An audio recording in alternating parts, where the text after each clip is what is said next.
called as closed circulatory system. Okay, याला synonymous काय term आहे, याला सिनोनिमस टर्म आहे क्लोज्ड. तर व्हेस्क्युलर आले closed circulatory system, closed circulatory system. And this term closed circulatory system and related term was given by the scientist William Harvey, so said to be the father of angiology or father of closed circulatory system. Okay, Dr. William Harvey,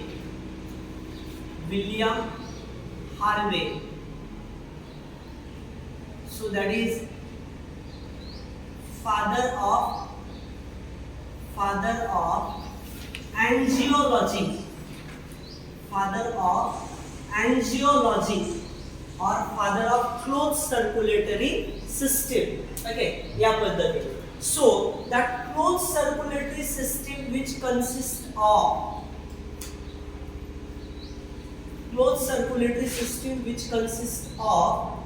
blood. Almost circulatory system which having the mesodermal origin with few exceptions. Okay, mesodermal origin असते circulatory system चे with few exceptions, just like we can say it as a endothelium of blood vessel. Endothelium ची origin endodermal असते, endothelium of blood vessel, and generally epithelium of heart. या दोनची origin जर सोडली तर बाकी सगळ्यांची ओरिजिन जनरली सर्क्युलेटरी सिस्टमची कुठली आहे, मिझोडर्मल ओरिजिन. ब्लड असो, okay, so generally blood vessel आणि हार्ट आहे, याच्यामध्ये ब्लड जे आहे तर ब्लड हे काय आहे, स्पेशलाइज्ड, काय बघा, स्पेशलाइज्ड और लिक्विड और fluid connective tissue, liquid or fluid connective tissue.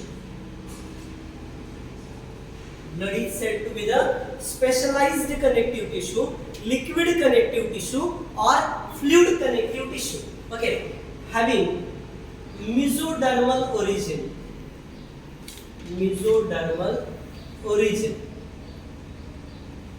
Okay, mesodermal origin. Approximately किती असेल, 5 liter per normal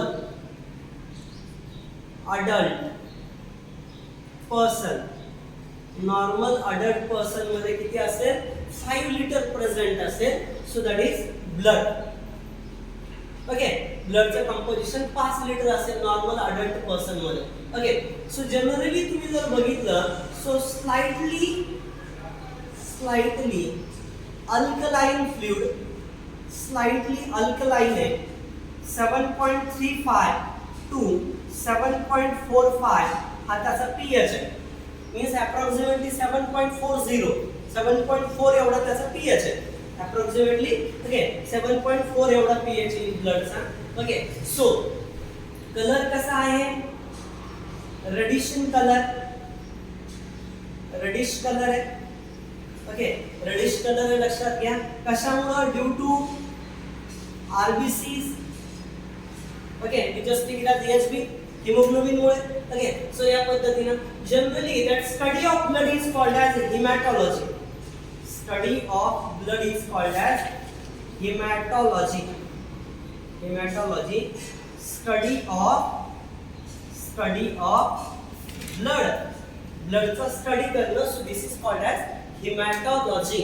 Okay, so like that. Number next, that blood is somewhat very important kind of circulatory fluid. हा एक अतिशय important major circulatory fluid है, major circulatory fluid है. Okay, so generally that blood made up of, okay, made up of plasma, that is 55%, and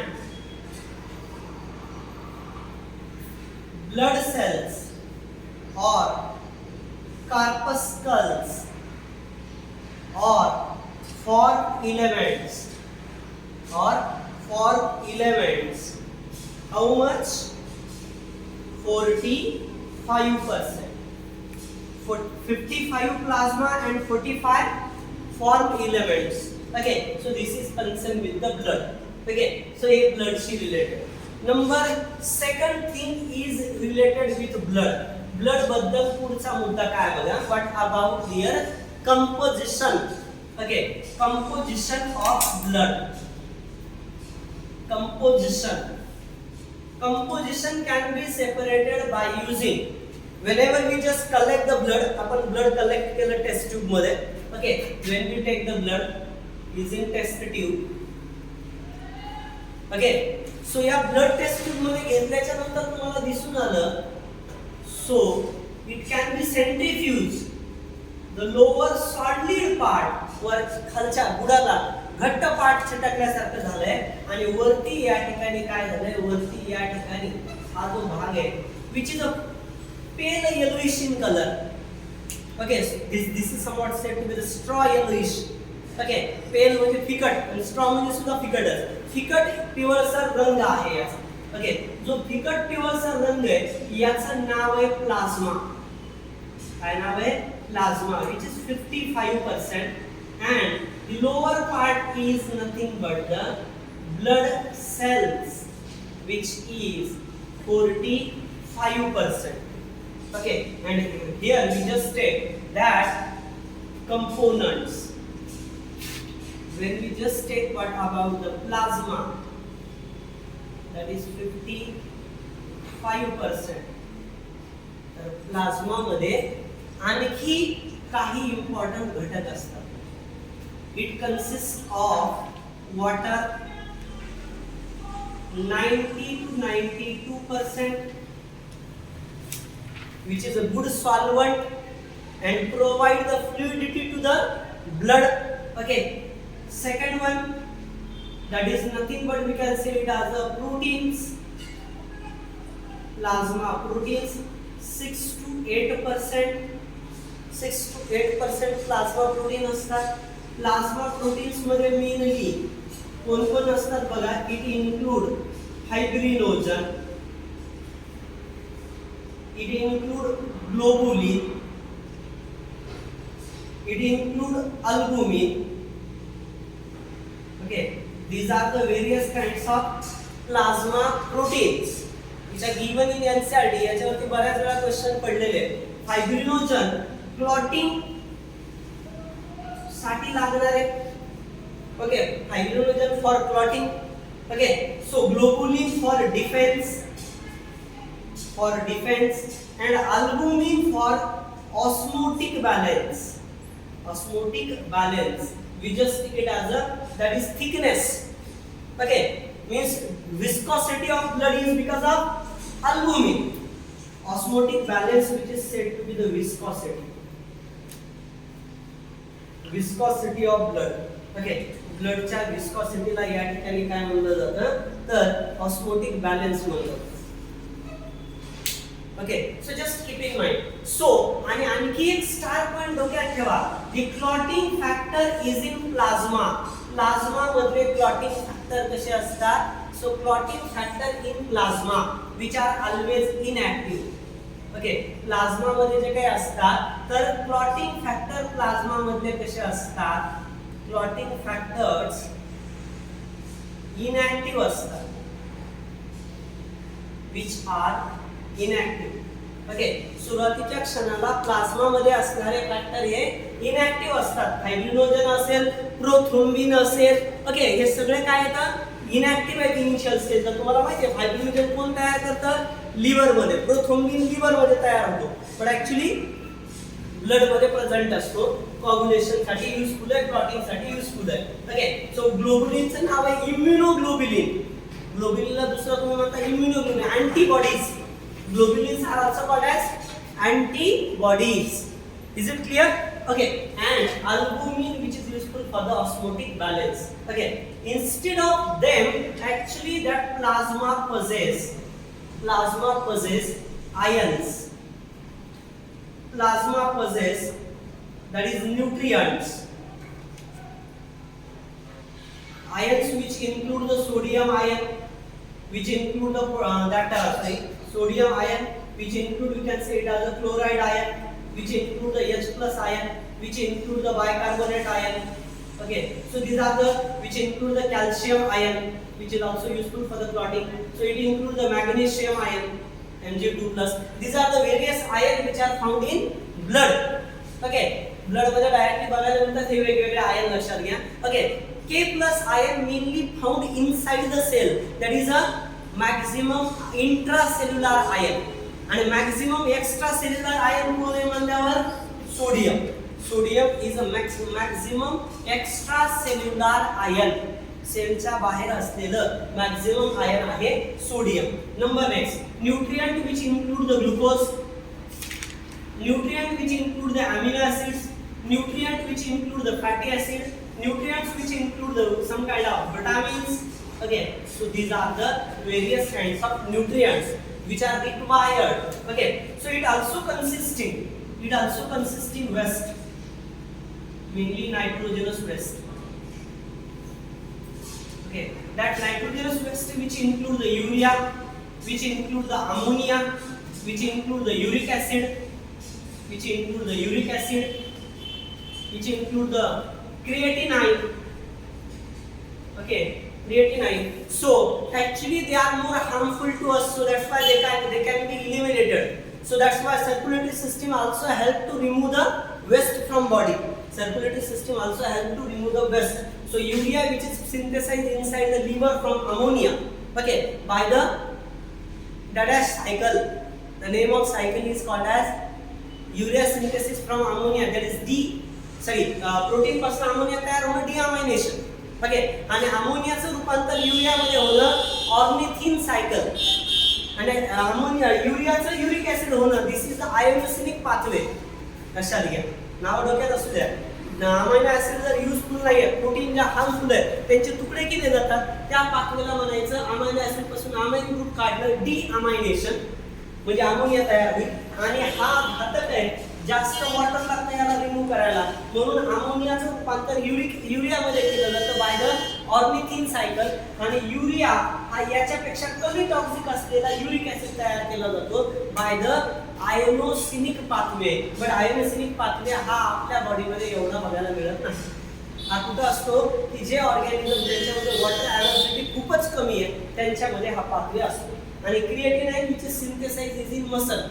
कुठं तयार होतो creatinine? तर creatinine synthesize inside the muscle. लक्षात घ्या. Okay, so these are the various kind of, you can say it as substances found is in plasma.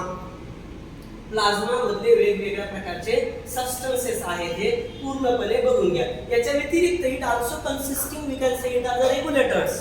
Plasma also consisting, we can say it as regulators. Plasma मध्ये regulators असतात. That regulators are said to be the enzymes. That regulators are called as hormones. Okay, these are the regulators, enzymes, hormones. They help to regulate the body mechanism, that is said to be the regulators. Okay, and now just see here the second part, that is four elements. Four elements means nothing but all RBCs, WBCs and platelets. We together call them as a four elements. Out of them, okay, that RBCs which are maximum, RBCs maximum astat, we also call them as a erythrocytes. What we say? We call them as a erythro. The term erythro म्हणजे red, cyte म्हणजे cell. Erythrocytes means red cell, red blood corpuscles, red blood cells, RBCs. Okay, तर या ज्या RBCs असतात ना, या RBCs त्यांचा major part काय आहे बघा. RBCs चा RBCs जनरली तुम्ही जर बघितलं, ओके, कशा आहेत? Round, biconcave, round biconcave, non-nucleated in mammal, non-nucleated in mammal except camel. Camel हा मॅमल सोडता बाकी सगळ्या मॅमल मध्ये काय आरबीसीज ला न्यूक्लियस नसतो. लक्षात घ्या. ओके, आरबीसीज राऊंड आहे, बाय कॉन्केव्ह आहेत म्हणजे दोन्हीकडूनही कशा झालेल्या आहेत त्या तर दबल्या गेलेल्या आहेत. ओके, दोन्हीकडूनही दबल्या गेलेल्या आहेत. When we cut it so we observe it is somewhat like that. Okay, याचे जे काठ आहेत हे जाड आहे आणि इकडचा पार्ट कसा आहे. ओके, हा जाड आहे आणि मधला भाग थोडासा असा मध्ये दबलेला आहे, कन्स्ट्रिक्ट झालेला आहे दोन्ही बाजूने. या पद्धतीचा पार्ट आहे. तर आरबीसीज जे असतात या आरबीसीजचा नंबर किती आहे. काउंट आहे 5 to 5.5 मिलियन पर mmq. याचा अर्थ असा आहे की दे आर मॅक्झिमम. ओके, म्हणजे सगळ्यात लार्जेस्ट इन नंबर या तिघांमध्ये. हे जे तीन आहेत, एक आरबीसीज, दुसरं डब्ल्यूबीसीज आणि तिसरं प्लेटलेट्स, या तिघांमध्ये सगळ्यात जास्त कोण आहे तर आरबीसीज. 2 नंबर कोण आहे प्लेटलेट्स. ओके, लॅक मध्ये येतं आणि डब्ल्यूबीसीज 1000 मध्ये येतं, 6 to 8000 आहे. लक्षात घ्या. ओके, हे मिलियन मध्ये डायरेक्ट. त्याच्यानंतर नंबर झाल्याच्या नंतर बघा तुम्हाला साईज सांगितलाय, शेप सांगितलाय, नॉन न्यूक्लिएटेड नेचर सांगितलंय, नंबर सांगितलाय आरबीसीजचा. Now just see here. Okay, colour कसा आहे रेडिश कलर आहे.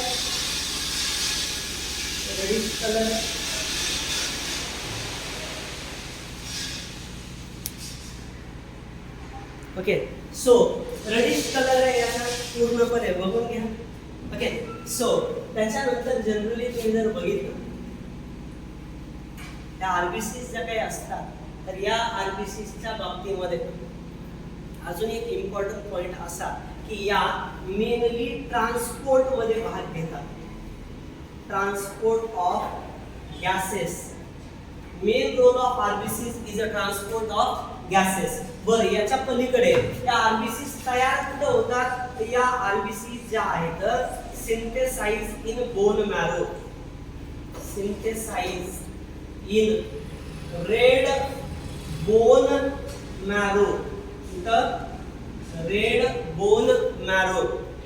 बोन मॅरो मध्ये तयार होतात. ओके, आणि destroyed in spleen.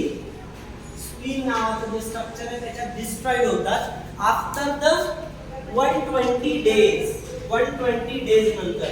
So that's why it is called as graveyard of RBC. Graveyard म्हणजे स्मशानभूमी कुणासाठीची. Okay, the place for the funeral. आहे की नाही.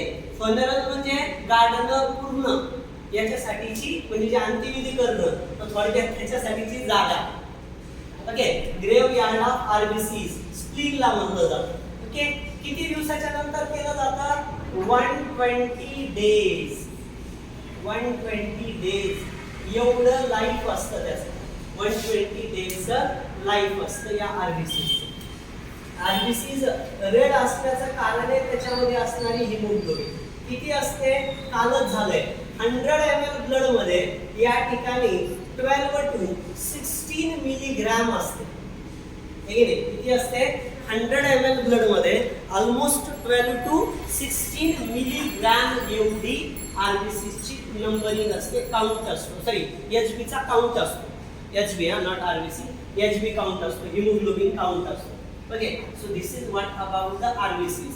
आरबीसीज तयार होण्याची प्रक्रिया इरिथ्रोपोएसिस. आरबीसीज कमी होण्याची प्रक्रिया that is called as erythrocytopenia. लक्षात घ्या. ओके, सो या प्रकारचा पार्ट आहे. सो डोक्यात घ्या पूर्णपणे आरबीसीज या ज्या काही असतात यांचा मेन रोल जो आहे which is in transport of gases. Gases transport करणं हे मेन फंक्शन आहे RBCs. Okay, so just keep in mind that all the things. WBCs, we just call them as a leukocytes. Okay, leukocytes. Okay, among the all type of blood cells, major blood cells, WBCs are least in number. Okay, number मध्ये कसे आहेत, least in number. Okay, that is white or colorless because of no any kind of that protein just like hemoglobin in it. त्याच्यामध्ये protein कुठलीही नाहीये hemoglobin सारखी.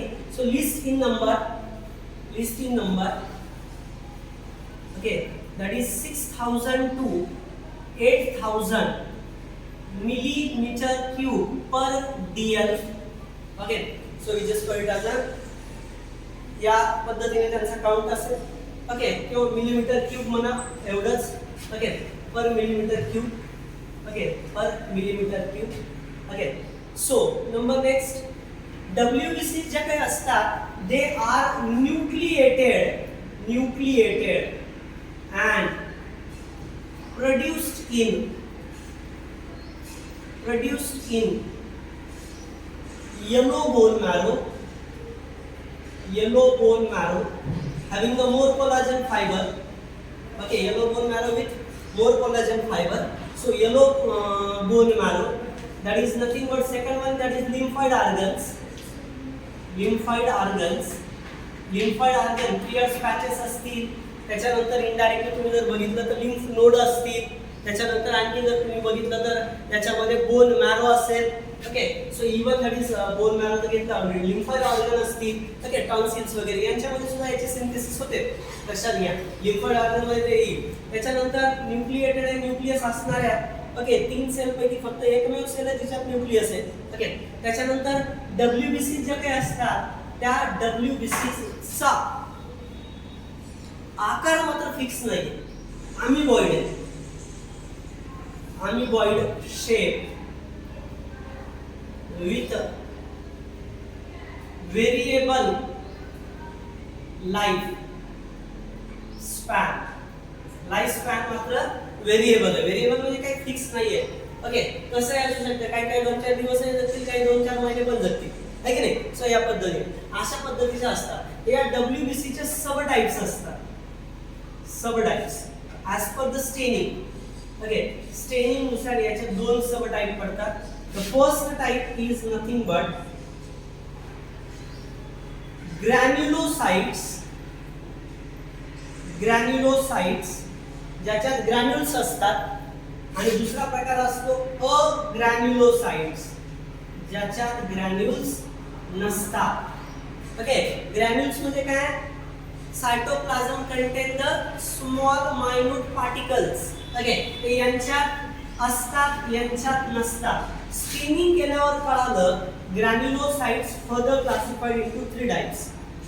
1 acidophils, second basophils, and third neutrophils.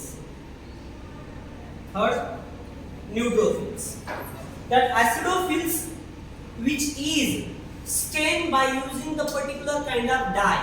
एक डाय वापरला जातो कलरिंग करण्यासाठी, non living सबस्टन्सेसला colourise करण्यासाठी डाय. आता ते पार्टिकल आहेत आतमध्ये, त्याच्या आतमध्ये ग्रॅन्युल्स, त्यांना कलराइज करण्यासाठी डाय वापरला जाईल, जसं केसाला वापरला जातो. तर या डायचं नाव आहे युसिन नावाचा dye. So that's why you called as eosinophils. काय म्हणता तुम्ही याला, युसिनोफिल्स म्हणता ऍसिडोफिल्सला. ओके, बेसोफिल्स मध्ये सायनाइड, म्हणजे जनरली तुम्ही जर बघितलं तर याच्यामध्ये या बेसोफिल्सला कलराइज करण्यासाठी जनरली ब्लूइश कलरचा डाय वापरला जातो. ओके, म्हणजे जनरली तुम्ही जर बघितलं we just call them as a bluish कलरची कमिशन असणारा dye. So we call them as a cyanophils. त्यांना सायनोफिल्स म्हणतात. ओके, सो या पद्धतीचे अल्टरनेटिव्ह नावं असतात त्यांची. हे जे ऍसिडोफिल्स असतात, ओके, हे ऍसिडोफिल्स, या ऍसिडोफिल्स काय करतात माहितीये का, यांचा इन्फेक्शनच्या दरम्यान यांचा नंबर खूप वाढतो. ओके, रिॲक्ट्स अगेन्स्ट इन्फेक्शनच्या अगेन्स्ट रिॲक्ट करतो. ओके, सो अलर्जिक आहे, anti allergic. Okay, anti allergic आहे. अँटी हिस्टॅमाइन नावाचा पदार्थ तयार करतो. अँटी हिस्टॅमाइन नावाचा पदार्थ तयार करतो. ओके, आणि बेसोफिल जो असतो हा सगळ्यात कमी नंबर मध्ये, लिस्ट अमाउंट मध्ये असतो. लिस्ट अमाउंट मध्ये असतो. आणि जनरली तुम्ही जर बघितलं तर काय काय सेक्रेट करतो? Secretes heparin, histamine and serotonin. Serotonin आणि यांच्या मदतीनं काय करते?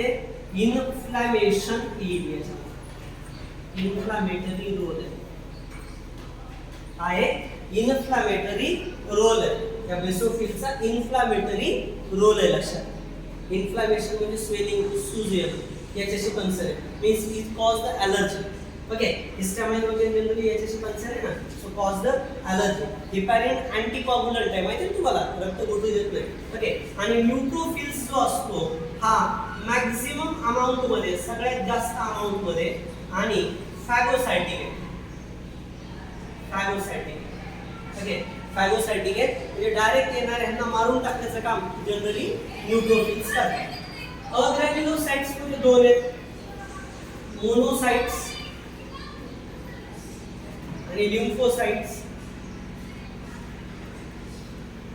त्याच्यातले मोनोसाइट्स हे स्कॅव्हेंजर्स आहेत. Scavengers of cell. Scavengers of cell. आणि लिम्फोसाइट्स जे असतात ते आल्सो प्रोव्हाइड द इम्युनिटी.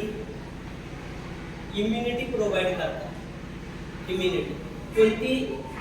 एक ह्युमोरल असेल किंवा अँटीबॉडी, सॉरी सेल्युलर असेल.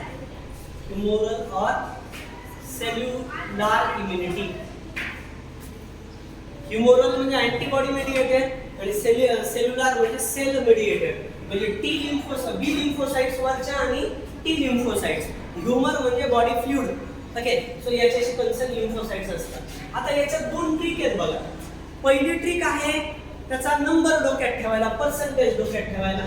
ती अशी डोक्यात ठेवायची, नाही लाऊंगा मैं ऍसिड बोतल. ऍसिड बोतल.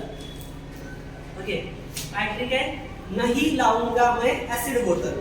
नाही म्हणजे नाही, नाही का? न्यूट्रोफिल्स सगळ्यात जास्त असतात. लाऊंगा म्हणजे ह्याच्यानंतर कोण आहे तर एल. एल म्हणजे लिम्फोसाइट्स. लिम्फोसाइट्स. त्याच्यानंतर मै म्हणजे मोनोसाइट्स. आणि ऍसिड म्हणजे ऍसिडोफिल्स. आणि सगळ्यात कमी बॉटल म्हणजे बेसोफिल. बेसोफिल्स सगळ्यात कमी पर्सेंटेज मध्ये प्रेझेंट असतात. ओके, सो या पद्धतीने. तर पर्सेंटेज बघा एनसीईआरटीने दिलेलं. न्यूट्रोफिल्स दिले 60 to 65%. लिम्फोसाइट्स दिले 20 to 25%. मोनोसाइट्स दिले almost we can say it as that is 6 to 8%. Okay, the acidophils दिले 2 to 3%. आणि या ठिकाणी बेसोफिल्स दिले 0.5 to 1%. Okay, these are the various kinds of percentage given is in NCERT. अजून डोक्यात ठेवा, डिफेन्स कोण कोण प्रोव्हाइड करतं? Defence L M N. Defence L M N letter defence provide करतात. Lymphocytes, monocyte, neutrophils. ओके, आणि allergy कुणाशी related आहे? अलर्जी एबी, ऍसिडोफिल्स आणि बेसोफिल्सशी रिलेटेड आहे अलर्जी. ओके, ऍसिडोफिल्स एबीशी रिलेटेड आहे आणि डिफेन्स एलिमेंटशी रिलेटेड आहे. ओके, सो या पद्धतीनं तुमच्या डोक्यामध्ये तुम्हाला टर्म घ्यायच्या आहेत. Okay, so these are the different types of WBCs and their percentage. They are different kind of, we can say it as a informative parts. स्कॅव्हेंजर्स म्हणजे फॅगोसायटिक. जे आपण फॅगोसायटिक असतात त्याचबरोबर अँटीबॉडीज तयार करतात. ऍक्च्युली प्लेटलेट्स आणि ब्लड कॉम्बिनेशन म्हणजे part जो आहे तो नेक्स्ट याच्यामध्ये बघूया. So at just write down. Platelets ज्या काही असतात तर ॲक्च्युली या पण नॉन न्यूक्लिएटेड असतात, या पण non nucleated fragments of mega karyotic cell. कोणत्या cell? Mega karyotic cells. Mega karyotic cells. आता मेगा कॅरियोटिक म्हणजे काय माहिती का? The cell which having the large nucleus. Bone cell आहेत या मेगा कॅरियोटिक सेल म्हणजे कुठल्या? तर बोन मॅरो मधल्या सेल. या बोन मॅरो मधल्या सेल आहेत, तर या सेलचे फ्रॅगमेंटेशन होतं, समजा तुकडे होतात, आणि अशा तुकडे होतात की जे तुकडे ज्याच्यात न्यूक्लियस नाही अशा तुकड्यांना म्हणायचं प्लेटलेट. त्या तुकड्याला काय म्हणायचं? प्लेटलेट म्हणायचं. ओके, तर यांना जनरली आणखी एक अल्टरनेटिव्ह नाव आहे, also known as that is thrombocytes. काय म्हणायचं? थ्रोम्बोसाइट्स. थ्रोम्बोसाइट्स का? तर ते एक केमिकल तयार करतात ज्याचं नाव आहे प्रोथ्रोम्बिन. ओके, म्हणजे जनरली तुम्ही जर बघितलं तर यांच्यामध्ये एक सबस्टन्स तयार केला जातो which is useful for the clotting. कॉग्युलेशनसाठी इनडायरेक्टली सबस्टन्स तयार करतात, म्हणून त्याला या ठिकाणी that is a thromboplastin. Prothrombin लिव्हरमध्ये तयार होतं, इथं thromboplastin. Okay, so also known as thrombocytes as they produce clotting factor,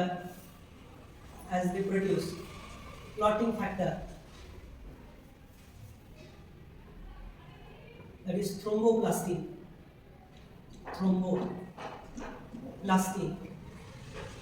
thromboplastin नावाचं या ठिकाणी एक इनॅक्टिव्ह कंपोनंट तयार करतात.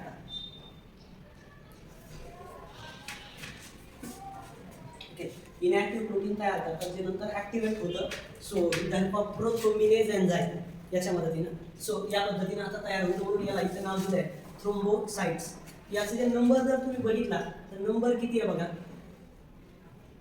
Number 1,50,000 to 3,50,000 per mm cube of blood. Per mm cube of blood. Okay, mm cube of blood जर एवढं जर blood consider केलं, mm क्यूब ब्लड जर घेतलं त्याच्यामध्ये 1.5 लाख ते 2.5 लाख या ठिकाणी प्लेटलेट्स असतात. नॉर्मल व्हॅल्यू त्याची जवळजवळ 2.5 लाख पाहिजे ॲक्च्युली, 1.5 ते 3.5 इथं एनसीईआरटीनं दिलं, लक्षात घ्या. ओके, सो या पद्धतीने याचं आणखी एक आहे की कॅरेक्टरिस्टिक्स ऑफ मॅमलियन ब्लड. फक्त मॅमल्सच्या ब्लडमध्ये असतं. Characteristics of mammalian blood. Mammalian blood मध्ये प्रेझेंट असतं फक्त. ओके, सो बेसिकली कशासाठी हेल्प करतात तर helps in normal blood coagulation. Okay, helps in normal blood कॉग्युलेशनसाठी मदत करतात. किती? 2 ते 8 मिनिट एवढा वेळ नॉर्मली कॉग्युलेशनला लागतो. मोठी जखम असेल तर जास्त वेळ आणि लहान असेल तर कमीत कमी वेळ.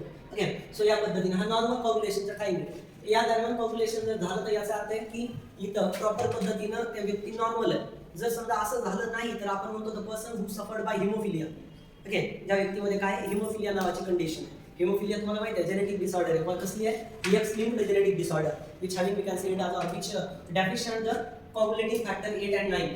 जे कॉग्युलेशन फॅक्टर असतात, क्लॉटिंग फॅक्टर 8 and 9 ते अपसेट असतात. तर प्लेटलेट्स या पद्धतीनं असतील. ॲक्च्युली क्लॉटिंग कशी होते बघा. द टर्म क्लॉटिंग कशी होते बघा. What about the mechanism of clotting. क्लॉटिंगचा मेकॅनिझम काय आहे बघा. ॲक्च्युली ही एखादी ब्लड व्हेसल किंवा याच्यात इंज्युअर्ड टिश्यू असते. हे इथे ओके, इंज्युअर्ड झालेले टिश्यू प्लस प्लेटलेट्स हे काय तयार करतात? दे प्रोड्यूस द थ्रोम्बोप्लास्टिन तयार करतात. नाही, थ्रोम्बोप्लास्टिन तयार करतात. हा थ्रोम्बोप्लास्टिन जो असतो हा इनॅक्टिव्ह असतो. जे इनॅक्टिव्ह थ्रोम्बोप्लास्टिनचं रूपांतर कशामध्ये होतं?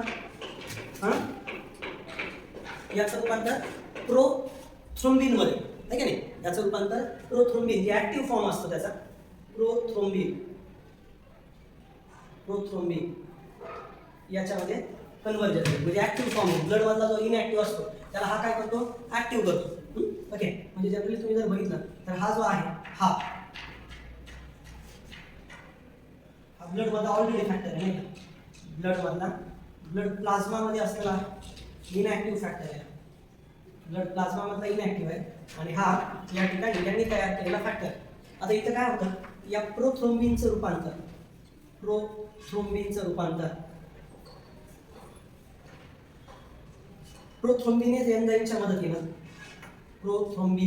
मदतीनं कशामध्ये होतं? थ्रोम्बिनमध्ये होतं.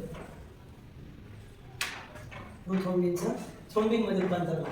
आणि ही जी थ्रोम्बिन आहे, तर या थ्रोम्बिन नावाची जी प्रोटीन आहे, ही जी प्रोटीन आहे थ्रोम्बिन, तर या थ्रोम्बिनच्या मदतीनं जे इनसोल्युबल फायब्रिनोजन असतो, म्हणजे सोल्युबल फायब्रिनोजन जो असतो ब्लड मधला, तर त्याचं रूपांतर इनसोल्युबल असलेल्या फायब्रिनमध्ये होतं. म्हणजे हा थ्रोम्बिन काय करतो? हा थ्रोम्बिन ब्लड मध्ये असलेला सेकंड, हा पहिला झाला ब्लड मध्ये असलेला इनॅक्टिव्ह फॉर्म. आणि दुसरा जो असतो तो असतो फायब्रिनोजन. या फायब्रिनोजनला along with thrombin, calcium and sometime also take the vitamin K, याच्या मदतीनं फायब्रिनोजनचं रूपांतर इनडायरेक्टली फायब्रिन मध्ये होतं. आणि फायब्रिन काय करेल माहिती का? ज्या काही ब्लड सेल्स आहेत नॉर्मली इंजर्ड झालेल्या जागेवरच्या ब्लड सेलला तिथं कॉग्युलेशन घडून आणते, प्लस ब्लड सेल्स आणि ब्लड सेल्स यांच्या कॉम्बिनेशननी ब्लडचा क्लॉट तयार होईल. क्लॉट तयार होईल. आणि तुमची जी काही ऍक्च्युली क्लॉटिंग प्रोसेस आहे तुम्ही कंप्लीट होऊन जाईल. तर या पद्धतीचा पार्ट असेल. सो हा थ्रोम्बोप्लास्टिन जो असतो तर हा इनिशिएटिव्ह कंपाऊंड आहे जो काय करतो?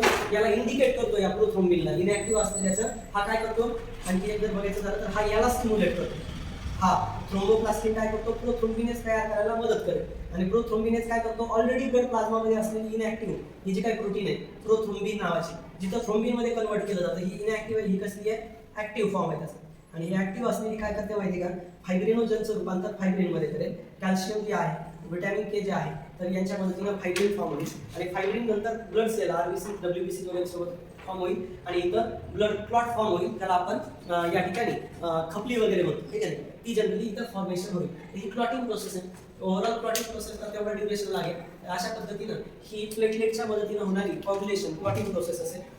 आता बघा, RH फॅक्टर म्हणजे आरबीसीशी कन्सर्न असणारी एक कन्सेप्ट आहे. आरबीसीवर डिपेंड असणाऱ्या दोन कंपोनंट्स पार्ट आहेत. एक म्हणजे आरबीसीच्या सरफेसवरती surface possess three type of proteins. आरबीसीच्या सरफेसवरती 3 प्रकारच्या प्रोटीन्स असतात. आणि आरबीसीच्या सरफेसवरती असणाऱ्या या 3 टाईपच्या ज्या प्रोटीन्स असतात त्यांना म्हणलं जातं अँटीजन. काय म्हणलं जातं? We call them as antigen. Antigen म्हणजे the proteins on the surface of RBC is called as antigen. तर या अँटीजन मध्ये बघा, या अँटीजन मध्ये जे 3 आहेत, हे 3 असे असतात.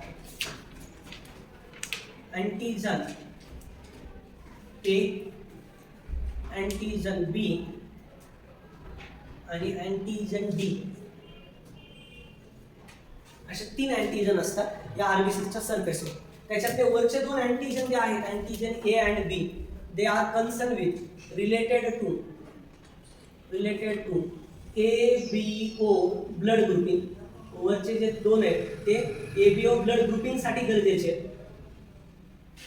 And antigen D which is somewhat related with antigen D जो आहे तर हा असतो for RH factor concept. Antigen D जर असेल तर त्याला म्हणायचं RH फॅक्टर असणं म्हणजे RH पॉझिटिव्ह ब्लड. आणि जर अँटीजन डी अब्सेंट असेल तर त्याला म्हणायचं RH negative blood. But almost antigen D किती जणांमध्ये असतो? Almost about 80% person possess this factor, हा फॅक्टर असतो.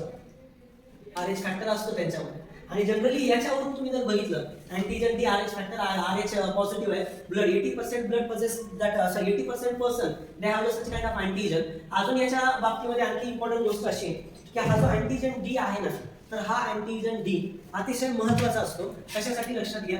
So it is useful for, we can say it as that blood donation. Blood donation मध्ये याचा खूप महत्त्वाचा रोल आहे. ब्लड रिसीव्ह करणं, डोनेट करणं याच्यामध्ये. ओके, म्हणजे ब्लड ट्रान्सफ्युजन कन्सेप्ट मध्ये याचा खूप महत्त्वाचा रोल आहे.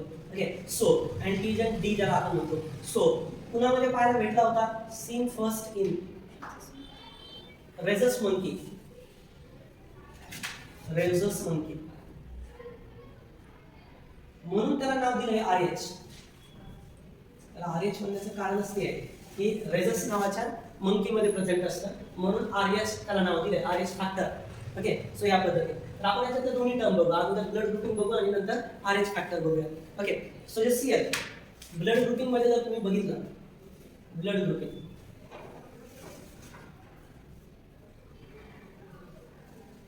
A, B, AB and O हे 4 रक्तगट असतात. यांच्यामध्ये जे अँटीजन असतात लक्षात घ्या. याच्यात अँटीजन असतो A अँटीजन, B वाल्यामध्ये असतो B अँटीजन, AB वाल्यामध्ये पण असतो A आणि B दोन्ही अँटीजन, आणि O मध्ये कुठलाही अँटीजन नाही. No antigen present in O. Okay, in case of particularly that antibody याच्या अगेन्स्ट ब्लड प्लाझ्मा मध्ये काय असतो बघा, याच्या अगेन्स्ट अँटीसेरा असतो. याच्यामध्ये अँटीसेरम बी याच्या अगेन्स्ट असतं, अँटीजनच्या अगेन्स्ट. ओके, याच्यामध्ये अँटीसेरम ए आणि याच्यामध्ये कुठलाही अँटीसेरम नाही, आणि याच्यामध्ये antiserum A and B. Antiserum काय असतात, ए पण असतो आणि बी पण असतो. अशा प्रकारचे अँटीसेरम इथं प्रेझेंट असतात लक्षात. Okay, so just keep in mind A antigen antiserum B असेल, B antigen having we can say it as antiserum A, बीच्या अगेन्स्ट ए इथं. सो ए बी मध्ये कुठलाही अँटीसेरम नाही, त्याच्यामुळे कुणाचंही घेतलं तर काही टेन्शन नाही लक्षात घ्या. ओके, जर तुम्ही जर समजा या ए वाल्याला जर रक्त बी चं दिलं तर काय होईल, बी अँटीजन आहे, याच्यात अँटीसेरम बी आहे, दोघांचं काय होईल, क्लॉटिंग आहे की नाही, दोघांचे क्लॉटिंग. बरं ए वाल्याला जर ए बी चं दिलं तर याच्यात अँटीजन दोन्ही बी आहेत, त्याच्यामुळे याच्यातला बी याच्यासोबत या अँटीसेरम सोबत मिक्स होईल आणि क्लॉटिंग होईल आणि तो मरेल माणूस. त्याच्यामुळे याचंही जमणार नाही, याचंही जमणार नाही. या ए वाल्याला जमेल कुणाचं, तर ओ वाल्याचं. का, कारण याच्यात अँटीजनच नाहीये, त्याच्यामुळे घेतलं तर काही धोका नाही. पण ओ मध्ये अँटीसेरम दोन्ही आहेत, याला एच घेतलं तर जमेल का, नाही जमणार, कारण लगेच बी वाला जाऊन हे अँटीसेरम बी असल्यामुळे लगेच क्लॉटिंग. ओके, सो बी चं नाही जमणार, ए बी चं ते पण नाही जमणार. म्हणजे थोडक्यात काय की ओ वाल्याला जर रक्त घ्यायचं म्हणलं लक्षात घ्या, म्हणजे कुणाकडून घेऊ शकतो, हा रिसीव्ह करायचं म्हणल्याच्या नंतर ए वाल्याकडून किंवा ओ वाल्याकडून, बी वाला बी किंवा ओ वाल्याकडून, ए बी वाला ए वाल्याकडून, बी वाल्याकडून, ए बी वाल्याकडून आणि ओ वाल्याकडून, आणि ओ मात्र फक्त ओ वाल्याकडून. So this is related with we can say it as a universal recipient. सगळ्यांकडून रक्त घेऊ शकतो आणि त्याच्या अगेन्स्ट कुणाला डोनेट करू शकतो. हा ए वाला कुणाला डोनेट करू शकतो बघा, ए वाल्याला देऊ शकतो आणि ए बी वाल्याला देऊ शकतो, बी वाल्याला देऊ शकतो आणि ए बी वाल्याला देऊ शकतो, आणि ए बी फक्त ए बी वाल्याला देऊ शकतो. देताना फक्त भावकीला देणार, बाकीच्या नाही. घेताना सगळ्या जणी असं घेणार. ओके, सो या पद्धतीने. आणि ओ वाला फक्त घेऊन फक्त ओशीच रिलेटेड. ओके, देताना सगळ्याला देतोय नाही का, sorry donated to A B O, देताना सगळ्याला देतोय, म्हणून याला म्हणायचं युनिव्हर्सल डोनर. सगळ्याला देताना सगळ्याला देऊ शकतो, सो युनिव्हर्सल डोनर. आणि ए बी वाला घेताना सगळ्याकडून देऊ शकतो, तो युनिव्हर्सल रेसिपियंट असतो. ओके, सो या पद्धतीने. आता याच्यातही तुम्ही जर बघितलं तर ओ निगेटिव्ह वाला जो असतो, ओ निगेटिव्ह वाला, तर हा युनिव्हर्सल डोनर आहे. कारण त्याच्यात कुठलंच नाहीये ना युनिव्हर्सल डोनर आहे ओ पॉझिटिव्ह पेक्षा, कारण ओ पॉझिटिव्हला तरी लिमिट आहे ना, RH पॉझिटिव्ह आणि एखाद्याचं निगेटिव्हचं ब्लड घेतलं तर काय होऊ शकतं क्लॉटिंग, पण निगेटिव्ह म्हणजे कुठलेच प्रोटीन नाहीये त्याच्यामुळे घेताना कोणाचं घेतलं जाऊ शकतं ना, डोक्यात ठेवा कन्सेप्ट। ओ निगेटिव्ह मध्ये कुठलं नाही म्हणजे अँटीजन डी पण नाहीये, डी नसल्यामुळं दुसऱ्यामध्ये अँटी सेरम डी जरी असेल तरी काही प्रॉब्लेम येणार म्हणजे जर नसेलच तर येणारच नाही काही प्रॉब्लेम, त्याच्यामुळे निगेटिव्ह वाला जो आहे ना तो कुणाचाही घेऊ शकतो। ओ निगेटिव्ह युनिव्हर्सल डोनर आहे, ओ पॉझिटिव्ह पण नाही हा, लक्षात घ्या ओ निगेटिव्ह युनिव्हर्सल डोनर। आपल्याला बऱ्याच वेळा नुसतं आपण बोलता बोलता म्हणून जाते की ओ युनिव्हर्सल डोनर आहे, ऍक्च्युली ओ निगेटिव्ह युनिव्हर्सल डोनर आहे। ओ पॉझिटिव्हचं सुद्धा कसं आहे, समजा ओ पॉझिटिव्हच्या बाबतीमध्ये तुम्ही जर बघितलं तर एखाद्याचं ओ पॉझिटिव्ह आहे तर तो ए निगेटिव्ह वाल्याला देऊ शकतो का, ए निगेटिव्ह वाल्याला देऊ शकतो का, नाही देऊ शकतो का, कारण तो तुम्हाला वाटतंय की ओचं सगळ्यांना चालतं ना, पण चालतं पण कसं हे सेम पाहिजे ना पॉझिटिव्ह निगेटिव्ह, आता नसल्यावर काय होतं so it leads to the problem. आपल्याला तेच बघायचं आता त्याच कळत इरिथ्रोब्लास्टोसिस फेटालिस फिमेल मध्ये आईचा ब्लड ग्रुप निगेटिव्ह आहे, बेबीचा ब्लड ग्रुप पॉझिटिव्ह आहे, मग बघा कसला धोका होतो, ते बेबी त्याची डेथ पण होऊ शकते, तर ती कन्सेप्ट आपल्याला बघायची ॲडपंजसी फेटालिस, एवढं बघून घ्या असणारा पॉइंट। RH फॅक्टर म्हणजे antigen D on the surface of RBC। Okay actually antigen मी म्हणतोय ते काय आहेत बरं, they are special kind of protein on the surface of आरबीसीच्या सरफेस वरती असणाऱ्या ग्लायकोप्रोटीन आहेत, ज्या ग्लायकोप्रोटीन म्हणजे अँटीजन म्हणायचे, त्यांना म्हणायचं सेल्फ अँटीजन, आपल्या बॉडीमधले सेल्फ अँटीजन। बाहेरून आलेले जे काही पार्टिकल्स असतात त्यांना पण अँटीजन म्हणतो आपण, but actually they are self antigen, antigen D. Okay so antigen D on surface of RBC, याच्यात दोन format, number first RH positive, याचा अर्थ आहे पोजेस डी अँटीजन, ज्याच्यामध्ये अँटीजन डी आहे, आणि RH निगेटिव्ह याचा अर्थ आहे absent डी अँटीजन, त्याला म्हणायचं RH निगेटिव्ह। म्हणजे ज्या व्यक्तीचं ब्लड निगेटिव्ह आहे त्याला जर पॉझिटिव्हचं ब्लड दिलं तर काय होईल, त्याच्या बॉडीमध्ये या निगेटिव्ह वाल्याच्या बॉडीमध्ये त्याच्या अगेन्स्ट काय होतील अँटीबॉडीज। म्हणजे याच्यामध्ये मला सांगा याच्यामध्ये अँटीजनच नाही म्हणून त्या कंडिशन मध्ये याच्यामध्ये अँटीबॉडी तयार होण्याचा काही संबंध नाही, कळतंय ना, अँटीजनच नाही ना, अँटीजन नाही तर अँटीबॉडी कशी तयार होती, ओके म्हणजे याच्यामध्ये नाही। पण जर समजा याच्यामध्ये जर समजा हे ब्लड आलं, आता सर याच्यामध्ये ते अँटीजन डी आहे मग याच्यात असतात की अँटीबॉडी कॉम्बिनेशन होतं का, तर तसं नसतं। मूळ जर असेल जन्मतः जर असेल तर तेव्हा नाही, पण जर बाहेरून तुम्ही दिला समजा एखादा निगेटिव्ह वाला, चला केसेस बघून आपण काय केस अशी आहे, एक mother having RH negative blood group, मग कोणताही असेल एक जरा नीट समजून घ्या, mother with RH negative blood group, anyone AB O whatever कुठलाही ब्लड ग्रुप असू द्या RH निगेटिव्ह है, चलो और उसका बच्चा जो है ना baby foetus having RH positive blood group, ये क्यों हो रहा है ऐसा, कि बच्चा जो है ये पॉजिटिव क्यों आ रहा है, बिकॉज ऑफ फादर, नहीं या बच्चूचा पप्पा याचे फादर काय आहेत RH पॉझिटिव्ह आहे, याचे पप्पा RH पॉझिटिव्ह आहेत म्हणून हा पॉझिटिव्ह आहे.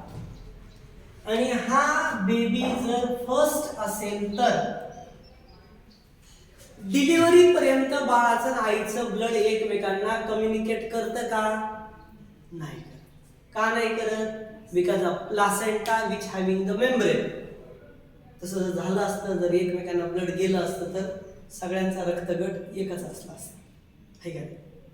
सगळ्यांचा रक्तगट एकच, कारण आईचा रक्त बाळाचा नाळातून गेलं म्हणलं, पण तसं होत नाही. ओके, सो इनडायरेक्टली इथं असं. आता काय होतं या केसमध्ये? ओके, फर्स्ट डिलेव्हरी नॉर्मल होते का? ड्यू टू नो एक्सप्लोजर म्हणजे contact, no exposure of blood in mother and foetus. पण काय होतं ॲट डिलेव्हरी? पण डिलेव्हरीला काय होतं माहितीये का? पण डिलेव्हरीच्या दरम्यान या RH पॉझिटिव्ह रक्तगट असणाऱ्या बाळाचं रक्त आईच्या याच्या संपर्कात जातं, रक्ताच्या. ओके, काय होतंय at delivery? So small amount of blood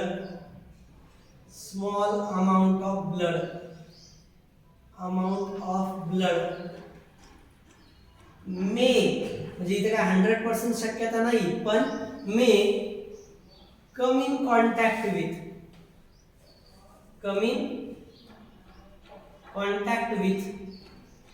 mother's blood. कुणाच्या याच्यामध्ये? मदर्स ब्लड, आईच्या ब्लड सोबत कॉन्टॅक्ट मध्ये येतं. कुणाचं ब्लड? या बाळाचं, RH पॉझिटिव्ह वाल्या बाळाचं. त्याच्याकडे RH पॉझिटिव्ह आहे म्हणजे काय? अँटीजन D आहे. आईच्या कॉन्टॅक्ट मध्ये आलं. आई कशी आहे? RH निगेटिव्ह आहे. आता ती निगेटिव्ह आहे, अँटीजन जर एखाद्या तिच्या संपर्कात आला तर ती काय करेल? त्याच्या मदर मध्ये काय होतं? तिच्यामध्ये सिंथेसिस ऑफ काय होते? Antibodies against D.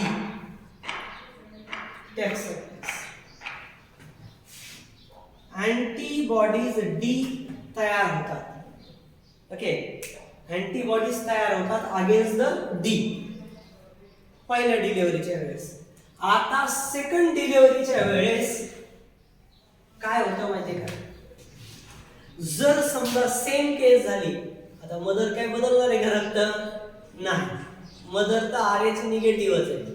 आणि पप्पा जर पॉझिटिव्ह असतील तर पुढचा बेबी पण पॉझिटिव्ह येण्याची शक्यता खूप जास्त आहे. पप्पा जर हायब्रिड असेल तर गोष्ट वेगळी. लक्षात घ्या, कन्सेप्ट कळाली का बघा. पॉझिटिव्ह असण्यासाठी काय काय केसेस आहेत? एक तर कॅपिटल D किंवा कॅपिटल D स्मॉल d, है की नाही? जसं टॉल 3TT तसं याच्यासाठी. म्हणजे असं जर असेल तर बेबी 100% बेबी कसा असणार आहे? पॉझिटिव्ह, है की नाही? सगळेच बेबी काय येणार आहेत? मदर कशी असणार आहे? निगेटिव्ह म्हणल्यावर स्मॉल d, है की नाही? आणि पप्पा जर असे असतील तर सगळेच बाळ त्यांचे कसे येणार आहेत? पॉझिटिव्ह. पप्पा जर हायब्रिड असेल म्हणजे असं, है का नाही? तर त्यावेळेस मात्र काही बाळ, ओके, काही म्हणजे 50% बेबीमध्ये स्मॉल डी इकडचा म्हणजे निगेटिव्ह पण येऊ शकतात. आणि योगायोगाने जर बाळ निगेटिव्ह आला तर काही धोका नाही आईला, लक्षात घ्या. पण जर समजा पप्पा असे असतील तर याच्यातला कॅपिटल D तिकडचा स्मॉल d, बच्चू सेकंड पण कसा? सेकंड फिटस, सेकंड किंवा सबसिक्वेंट तिसरं चौथं किंवा पाहिजे तेवढं समजा. ओके, सो त्याच्यामध्ये काय आहे? पॉझिटिव्ह. आता मला सांगा, आता इथं काय होईल बरं? इथं काय होईल? आईकडं अँटीबॉडीज तयार झालेल्या असतील, त्या ट्रान्सफ्यूज होतील बेबीमध्ये. अँटीबॉडीज तयार झालेल्या असतील Dच्या अगेन्स्ट. डीच्या अगेन्स्ट अँटीबॉडीज तयार झालेले असतील, त्या ट्रान्सफ्यूज होतील, ट्रान्सफर होतील बेबीकडे, आणि बाळाकडे गेल्याच्या नंतर या बाळाला ओके अँटी डी तिकडे जर गेल्या, अँटी डी जर गेल्या, तर या ठिकाणी अँटीबॉडीज म्हणा बरं का, अँटीबॉडीज डी, अँटीबॉडीज जर इकडे गेल्या तर बाळामध्ये काय होऊ शकतं, सिव्हिअर ॲनिमिया. म्हणजे काय करू शकतं ते, ह्या अँटीबॉडीज बाळामध्ये गेल्या तर बाळाच्या आरबीसीचे तुकडे, बाळाच्या ज्या आरबीसीज आहेत तर याच्यामध्ये आरबीसीज पूर्ण रप्चर्ड केल्या जातात, आरबीसीज रप्चर्ड केल्या जातील पूर्णपणे. आणि सिव्हिअर ॲनिमिया होईल. दुसरी केस, या बाळामध्ये काय होईल माहितीये का, जॉन्डिस डेव्हलप होईल. काय डेव्हलप होईल, जॉन्डिस नावाचा आजार डेव्हलप होईल. तुम्हाला माहिती आहे जॉन्डिस आहे की नाही, तर जॉन्डिस होऊ शकतो. तर हे जे केसेस आहेत तर ह्या केसेस बाळामध्ये होऊ शकतात आणि पर्यायाने त्याची काय होऊ शकते, डेथ, डेथ होऊ शकते बाळाची. ओके, कशामुळे डेथ झाली बाळाची, आईकडच्या अँटीबॉडीज. पहिल्या होईल का, नाही, तिथून पुढचे पहिल्या का नाही होणार, कारण अगोदर अँटीबॉडी फॉर्मेशन झालेलं नव्हत्या ना, त्याच्यामुळे पहिल्या नाही, तिथून पुढच्या. आणि जेव्हा मग असं होईल त्यावेळेस काय होईल माहिती का, त्या बाळाची डेथ होईल. आणि याच केसला म्हणलं जातं इरिथ्रोब्लास्टोसिस. इरिथ्रो म्हणजे आरबीसीस, ब्लास्ट म्हणजे फोडणं, ब्लास्टोसिस म्हणजे फोडून टाकणे. इरिथ्रोब्लास्टोसिस कुणाच्या, erythrocytes fetalis, erythroblastosis fetalis. Foetus मधल्या आरबीसीचं तुकडे केले जातात, त्याला म्हणायचं erythroblastosis fetalis, also called as haemolytic disease of, haemolytic disease of newborn. कोणामधला, न्यूबॉर्न, दॅट इज HDN. काय नाव आहे, HDN. HDN म्हणजे हिमोलायटिक डिसीज ऑफ न्यूबॉर्न. काय जन्मतील सर, विलाज, तर विलाज आहे. काय विलाज आहे, एक तर पहिली गोष्ट, जेव्हा पहिलीच डिलिव्हरी होईल ना त्यावेळेस आईला काय करायचं, हा ही जी मदर आहे ना, या मदरला काय करायचं, हिच्यामध्ये अँटी डी तयार होऊ नये म्हणून, ओके, अँटी बॉडीज तयार होऊ नये म्हणून काय करायचं, यांच्यामध्ये अँटी डी चं इंजेक्शन द्यायचं. आणि बाळाला काय करायचं, डेव्हलपमेंट होऊ द्यायचं नाही. Just after delivery, after delivery, या फर्स्ट चाइल्डच्या नंतर, आफ्टर डिलिव्हरी मदरला इंजेक्ट केलं. आफ्टर डिलिव्हरी मदरला काय केलं, मदर इंजेक्ट अँटी डी. आणि बेबीला काय करायचं,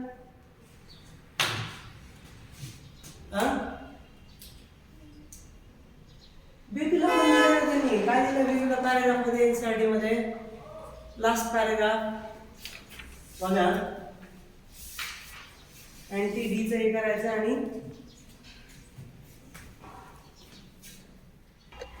काय करता येईल की आईला अँटी डी इंजेक्शन देता येईल. त्याच्या पद्धतीने अँटीबॉडीज तयार होणार नाही, जेणेकरून सेकंड चाइल्ड असं त्याची डेथ होणार नाही.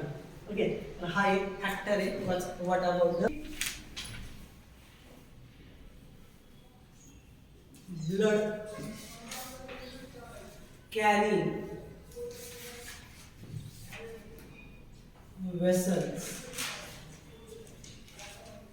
we call them as blood vessels. But study of blood vessels, study of blood vessels known as angiology. काय angiology. Angiology म्हणतो आपण study of blood vessel which is non as angiology. त्याला angiology म्हणतात. Okay, याच्यामध्ये काय असतात? 3 types. एक artery, second Wien, and third capillaries.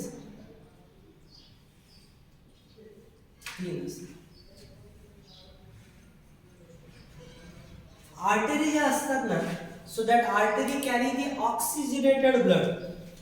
काय कॅरी करतात? Carry O2 blood. Okay, oxygenated blood. Okay, and that when they carry deoxygenated blood,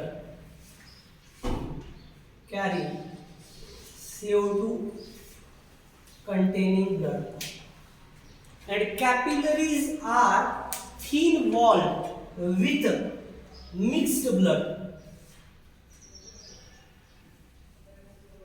with mixed blood. तुम्हाला mixed कसं काय तर तुम्हाला अगदीच थोड्या वेळात कळेल त्याच्यामध्ये कशा पद्धतीने असतात. Number next, artery they are 3 layer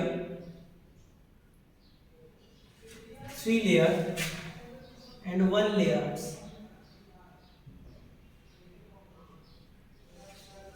artery आणि वेनला 3 लेयर असतात.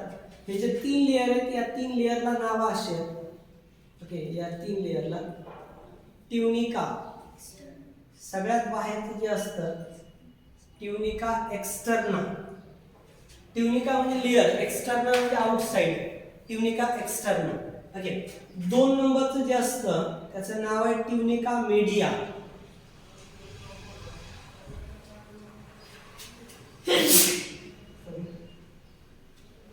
आणि 3 नंबरचं जे असतं त्याचं नाव आहे ट्युनिका इंटरना.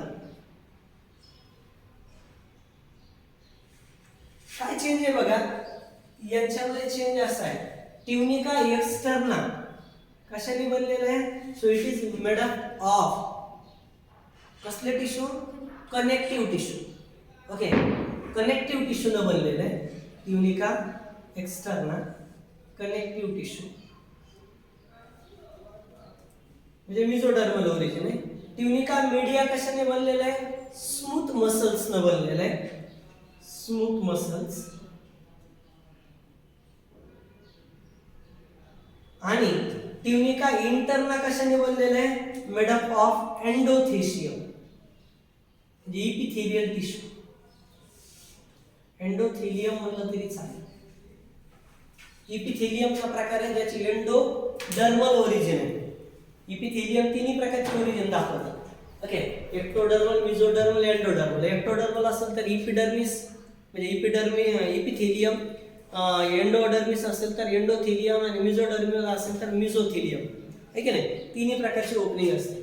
तर इथं ट्युनिका इंटरना एंडोथेलियम असतं. एंडोथेलियम मध्ये कसलं एंडोथेलियम असतं? सो एंडोथेलियम मध्ये स्क्वामस इपिथेलियम असते.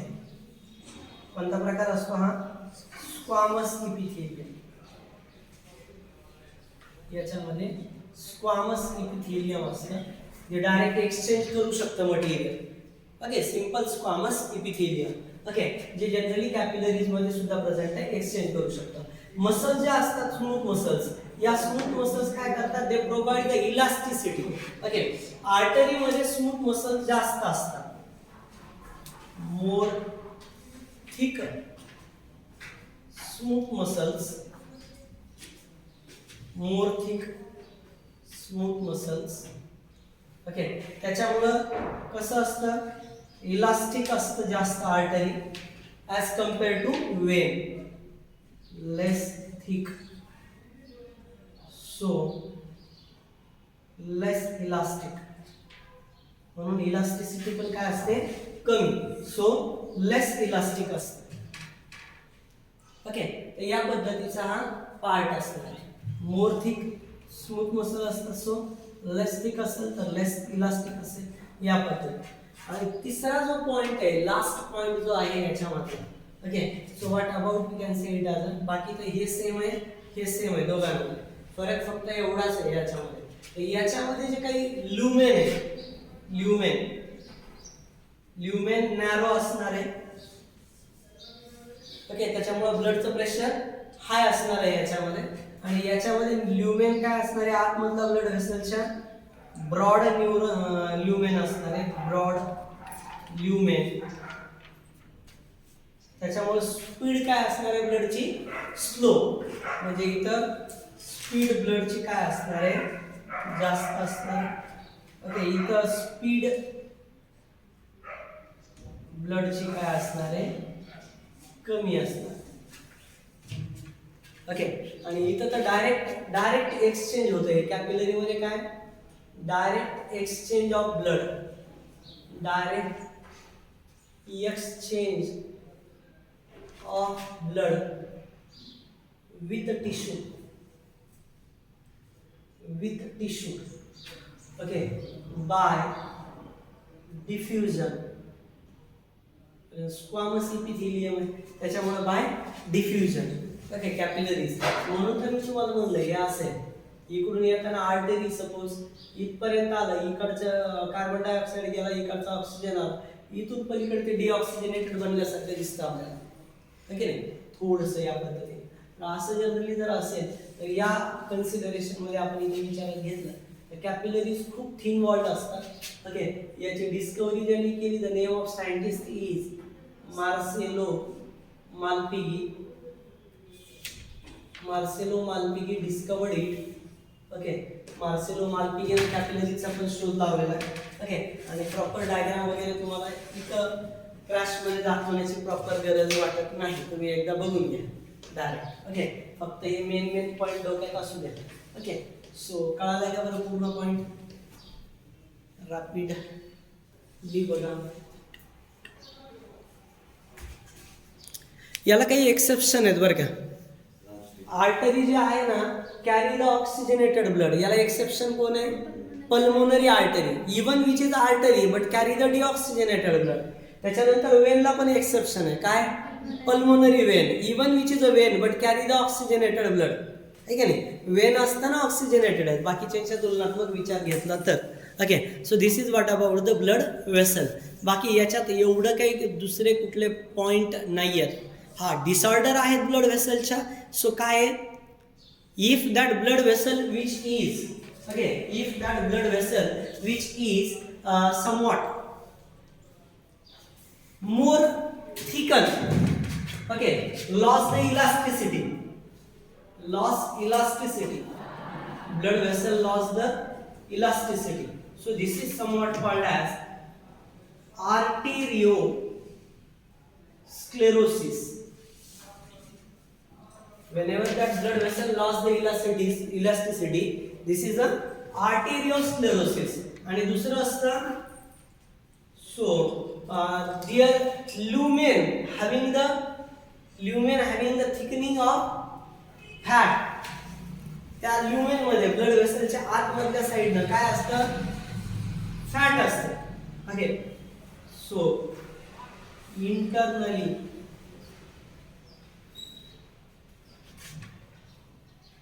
deposited with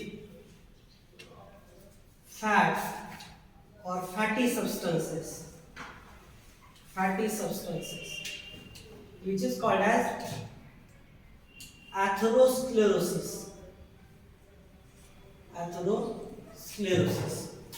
And the method by which we just remove any kind of blockage,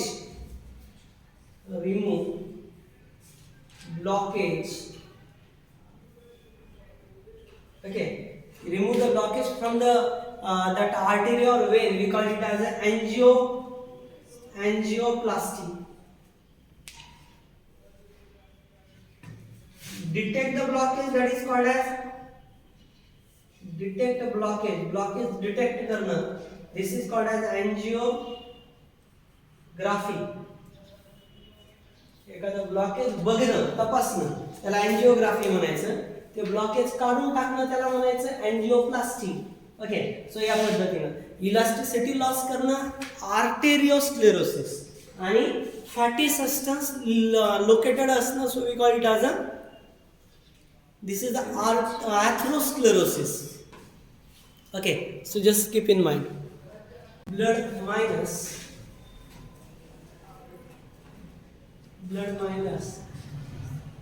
RBCs, platelets and some plasma protein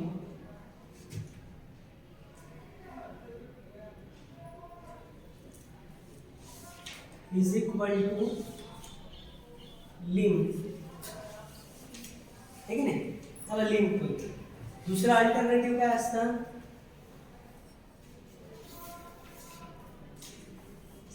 blood minus plasma is equal to formed elements. आणि तिसरं काय असतं, plasma minus clotting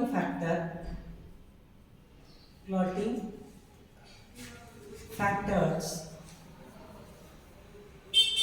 is equal to serum. Blood minus clotting factor is equal to serum. Clotting factor नसणं याला म्हणायचं serum, लक्षात घ्या. Okay, आणि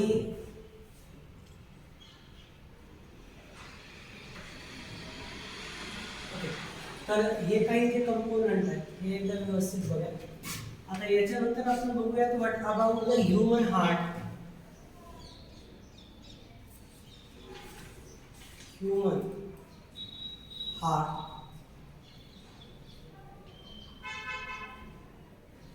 ऍक्च्युली ह्युमन हार्ट बद्दल बोलत असताना हार्ट हे जे असतं, so muscular organ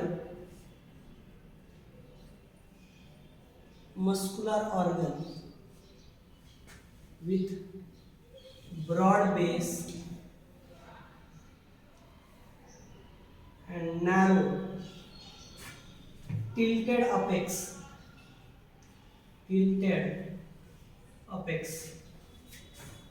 Okay, to left side.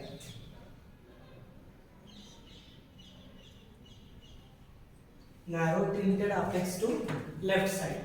Okay, so या पद्धतीने बेस मात्र ब्रॉड आहे, मोठा आहे. वरचा पार्ट हा मोठा आहे असा, आणि खाली गेल्याच्या नंतर असा ट्रायंगुलर अशा पद्धतीचा पार्ट इकडं लेफ्ट कडे कर झाला. ओके, सो या पद्धतीने अशा प्रकारचा पार्ट आहे याच्यामध्ये. आणि हा जो काही ब्रॉड बेस आहे याच्यामध्ये जनरली तुम्ही जर बघितलं तर ओके, याच्यामध्ये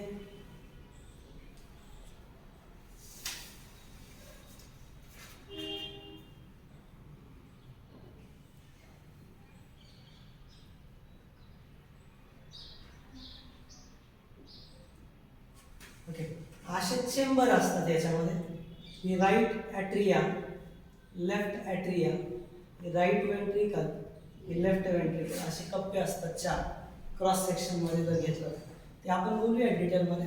ह्युमन हार्ट जे असतं, या ह्युमन हार्टचं जर वेट जर काढलं तुम्ही तर किती आहे, which is almost 200 to 300 gram. बरोबर आहे, म्हणजे जनरली वेट जर तुम्ही ऑलमोस्ट जर काढलं तर किती येतं, 200 to 300 gram. Okay, so weight येतं. पोझिशन कुठे आहे त्याची, पोझिशन मेडियास्टिनम मध्ये.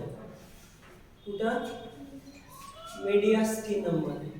What is mean by the term mediastinum. Mediastinum या शब्दाचा अर्थ होतो the space which is located between the two lungs. Okay, दोन लंग्सच्या मधला स्पेस, समजा हे इकडं आणि इकडं, तर या ठिकाणी ही एक लंग्स आहे,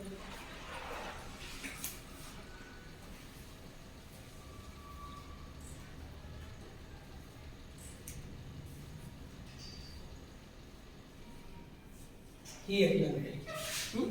या दोन लंग्सच्या आतमध्ये हा जो स्पेस आहे मधला, या स्पेस मध्ये हार्ट लोकेटेड.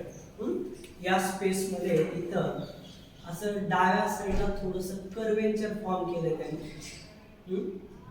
अशा पद्धतीने डाव्या साईडला थोडस कर्वेचर फॉर्म केलं. ओके, आणि जनरली या पॉइंटला म्हटलं जातं, हा जो पॉइंट आहे हा असा तयार झाला. So we call it as a cardiac notch. Cardiac notch. Cardiac notch means nothing but we can say it as a particularly the place. Okay, so which is somewhat the place of lung which is somewhat curved because of presence of heart. Heart present असल्यामुळं या ठिकाणी या heart मुळे या left लंगला थोडंसं depression तयार झालंय. So that's why it is smaller. Upper and lower chamber असतील, याला मात्र किती असतील, अप्पर मिडल आणि लोअर, किती chamber, 3. Okay, it means that total 5 chamber आहे, या मधल्या स्पेस मध्ये प्रेझेंट असेल. So this is somewhat called as mediastinum.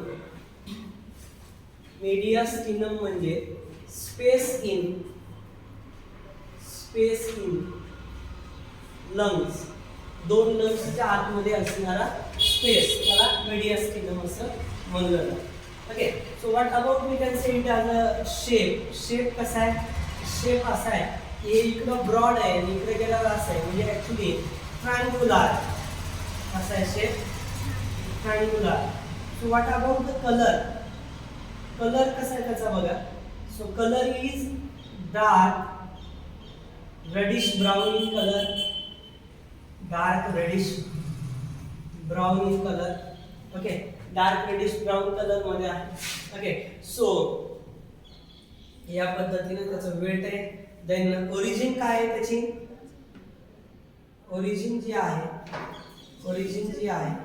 So this is a mesodermal origin. Mesodermal origin आहे त्याची.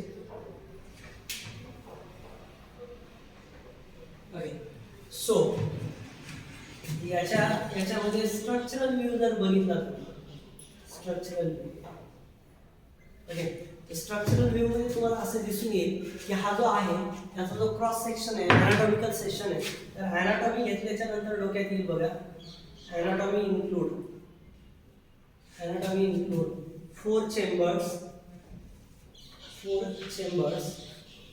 ओके, याच्यामध्ये 4 चेंबर मध्ये काय, 2 small thin walled atria and 2 large thick walled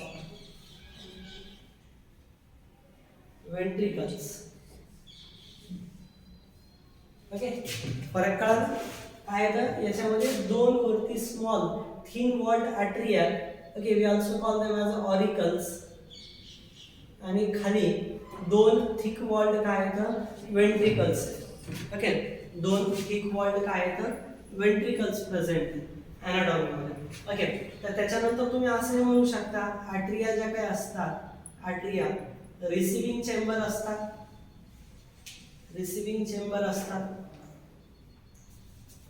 ventricles जे काय असतात ते डिस्ट्रीब्युटिंग चेंबर असतात. वेंट्रिकल्स जे काय असतात तर ते डिस्ट्रीब्युटिंग चेंबर असतात.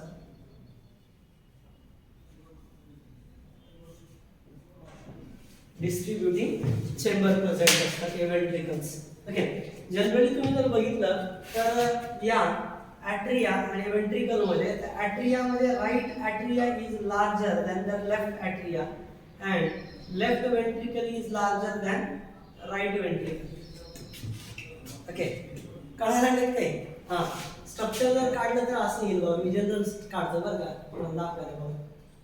हा पोर्शन वरचा कमी आहे, हे हे राईट ॲट्रिया, लेफ्ट ॲट्रिया, इकडं लेफ्ट वेंट्रिकल ही right ventricle. Okay, so left right atria right ventricle 1 2 and 3, left atria left ventricle 1 and 2, दोन ओपनिंग्स असते. ओके, सो या पद्धतीने. तर याच्यात सगळ्यात थिकेस्ट वॉल कोणाची असते? हा, याची काय असते? लेफ्ट वेंट्रिकलची थिकेस्ट वॉल असते, थिकेस्ट वॉल प्रेझेंट असते.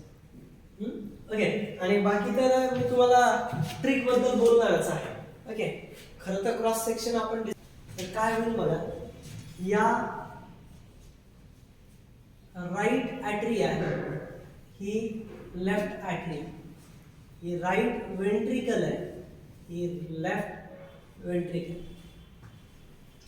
आता होतं काय बघा, वी नो दॅट ॲट्रिया जे असतात ना, ॲट्रिया रिसिविंग चेंबर. ॲट्रिया काय आहे तर रिसिविंग चेंबर, ब्लड रिसिव्ड करतात, receiving chambers. Okay, blood receiving chambers. Okay, यांच्यामध्ये नीट बघा बरं का, ट्रिक अतिशय महत्वाची. ओके, तर या ॲट्रियामध्ये 1 2 राईट ॲट्रिया जी असते, right atria, this is a right atrium, and left atrium, left atrium. कुणाकडून ब्लड घेतं बघा, this right atrium received blood from 3 different parts, 3 part कडून ब्लड घेतं. Right atrium received blood from 3 part. One is lower body parts कडून, another one is upper body parts कडून, and another one is from the heart wall, हार्टच्या wall कडून. म्हणजे right atria काय करते, right atria received blood from lower body parts,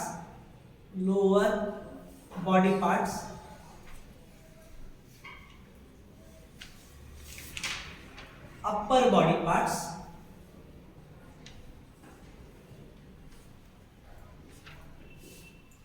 and heart wall,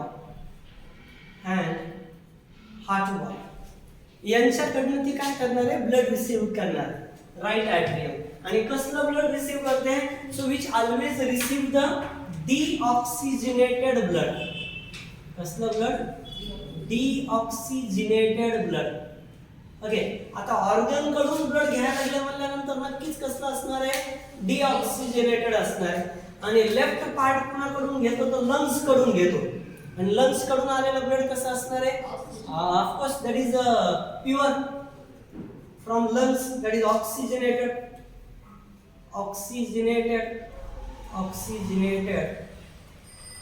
okay, oxygenated blood घेतो. Okay, कुणाकडून घेणार आहे, फ्रॉम लंग्स.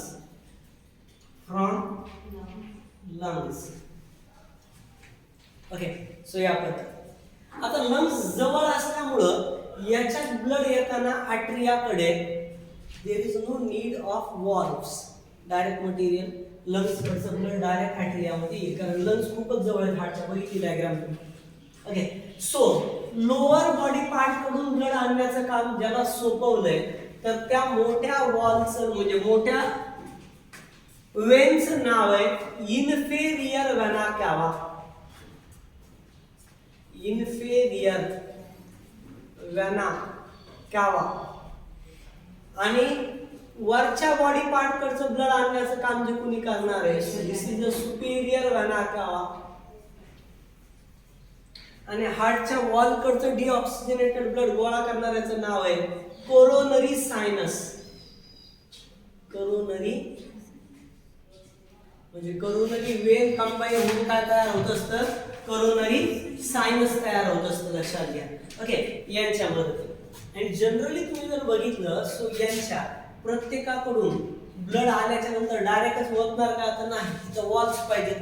जसं अन्नाचा घास खाली जाताना जर झडपा नसतील तर डायरेक्ट मध्ये जाणं चांगलं नाही, तसं आहे की नाही, तसं इथं या ठिकाणी काय, इथं येत असताना ब्लड त्यांना वॉल्व्स असतात प्रत्येकाला. ओके, याला वॉल्व्स आहेत, याला वॉल्व्स आहेत, याला वॉल्व्स आहेत. प्रत्येकाला काय असतात? वॉल्व्स असतात. ओके, याला काही गरज नाही कारण खूप जवळून येतं. याच्या सारखं same in case of ventricles. In case of ventricles, ventricles मध्ये कसं होतं बघा. In case of ventricles, okay,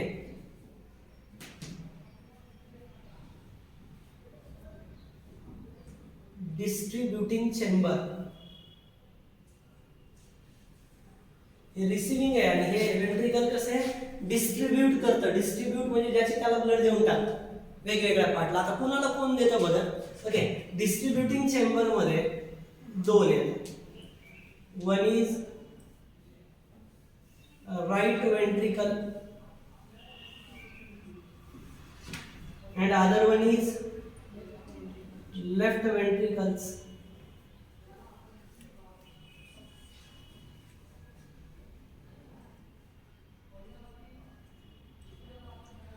That right ventricle and left ventricle. Right ventricle pumps the blood. Which type of blood? Deoxygenated blood. कसलं blood? हा, okay, म्हणजे तुम्ही एक लक्षात घ्या. राईट साइडला कम्प्लिटली कसलं आहे? डीऑक्सिजनेटेड आहे. Deoxygenated blood pumps the deoxygenated blood कुणाकडे? To the lungs. लंग्सला देणार आहे आणि लंग्सला देणार आहे कशाच्या मदतीने? With the help of pulmonary trunk. Pulmonary trunk. आणि या पल्मोनरी ट्रंक द्वारे देणार आहे इथं इथं हे मोठा असा पल्मोनरी ट्रंक आहे इथं हे इथं. आणि याला वॉल्व्स आहेत वर खाली गेलेलं खाली येऊन आहे. ओके, आणि दुसरं असतं या लेफ्ट वेंट्रिकल कडे. So oxygenated blood, oxygenated blood कुणाकडं? ह्या इकडून आलं, इकडून याच्याकडून खाली आलेलं आहे. लेफ्ट ॲट्रिया मध्ये कोणतं आलं? ऑक्सिजनेटेड. ते आलं खाली लेफ्ट वेंट्रिकल. ओके, आणि या ठिकाणी इथं इथं इथं या राईट ॲट्रियाकडचं आलेलं जे ब्लड आहे ते आलं खाली इथं 1, 2 आणि 3 या राईट वेंट्रिकल कडे. बघूया ते. तर लेफ्ट वेंट्रिकल कडचं ब्लड कुणाकडे जातं? सिस्टेमिक आयोर्टा. कुणाकडे? सिस्टेमिक आयोर्टा. आयोर्टाकडे जातं. म्हणजे इथून या पद्धतीने असा असतो, असा असा असतो आयोर्टा. आणि या आयोर्टाला पण वॉल्व्स असतात हे ब्लड घेऊन जाण्यासाठी. ओके, आयोर्टाला पण वॉल्व्स असतात. ओके, सो या पद्धतीने बेसिकली जर तुम्ही बघितलं कुणाकडचं कुणाकडे येते? Right atria to right ventricle with the help of right atria to right ventricle with the help of tricuspid valves. Tricuspid valves and left atria to left ventricle with the help of bicuspid valves. Bicuspid valves. We also call them as a Thebasian valves. बरोबर आहे? नाही. कसल्या? mitral valve. Mitral valves. Okay, हे नाव. तर तुम्हाला याच्यासाठी पूर्ण याच्यासाठी जी ट्रिक आहे आपण जी रेग्युलर यूज करत आलेलो आहे. So the trick is nothing but we can say it as again. काय ट्रिक आहे? So cut I of his lab rat. Okay, ही trick. Cut I of his lab rat. Okay, तर cut म्हणजे काय? C. C म्हणजे कोण? Coronary. Coronary sinus. या coronary सायनसला जी वॉल असते तिचं नाव असतं टी पासून. नाव आहे थिबॅशियन वॉल. कुठली वॉल? Thebesian wall. नाव डोक्यात ठेवा बघ. Okay, थिबॅशियन wall. ओके, म्हणजे इथं तुम्ही लिहिणार Thebesian wall. Thebesian wall. I उच्चार करताना आय म्हणायचं, I. Okay, that is inferior vena cava. Inferior vena cava. तर इथं असतं काय, इस्टॅचियन वॉल. ट्यूब नका म्हणू हा, त्याला म्हणायची Eustachian tube. Eustachian tube middle ear कडून आलेली असते नसोफॅरिंग्सला, तिकडे नका आणू. Okay, so Eustachian valve. Okay, त्याच्यानंतर हिज. हिज हा जो शब्द आहे ना, हिज, HIS, हिज मधला यस म्हणजे superior vena cava. Superior vena cava यांच्यात जी वॉल असते तिचं नाव आहे यच, म्हणजे Haversian valve. Haversian valve. Not said to be the Haversian canal, ते बोन मध्ये असतं. Okay, Haversian valve. आता लॅब रॅट याच्यात पण सांगितलंय तुम्हाला, कालच बोलता होता. लॅब्स कसं डोक्यात ठेवायचं, लेफ्ट ॲट्रिया लेफ्ट वेंट्रिकल. याले लेफ्ट ॲट्रियल लेफ्ट वेंट्रिकल यांना सेपरेट करणारी बी फॉर बायकस्प्रेट. आणि हे are right atria right ventricle यांना सेपरेट करणारी T for tricuspids. Is it clear? Okay, तर ह्या होत्या वेगवेगळ्या वॉल्व्स ज्या हार्ट मध्ये प्रेझेंट असतात. तुम्हाला इथं नाव लिहायचे बरं का. ओके, इथं नाव लिहा. ओके, आता राहिला प्रश्न काय जमत सर, या दोघांचं काय, पल्मोनरी ट्रंकच्या इकडे गेलेल्या वॉल्वचं काय आणि याचं काय. दोघांमध्ये सेमी लुनार वॉल्व्स असतात. फक्त म्हणताना काय म्हणायचं, याला म्हणायचं pulmonary semilunar. Pulmonary semilunar valve, आणि याला म्हणायचं aortic semilunar valve. Aortic semilunar valves. Okay, so just keep in mind that all the things पूर्णपणे बघून घ्या. This is about the different type of valves which are found in heart. Heart मधल्या वेगवेगळ्या valves. Okay, so just see that all the things. External discovered by the scientist Antho Weil, called as electrocardiography. That is a technique. Graphy असेल तर technique. आणि याच्यामध्ये जी machine असेल, ECG मधली जी machine आहे, machine असेल तर याला म्हणायचं हा electrocardiograph. This is a machine. आणि याचं जे काही रिझल्ट असणारी शीट असणार, पेपर वरती असणार, जे काही पेपर वरती जो रिपोर्ट असणार, so this report is nothing but the electrocardiogram. त्या रिपोर्टला इलेक्ट्रोकार्डिओग्राम म्हणायचं. Okay, method discovered bye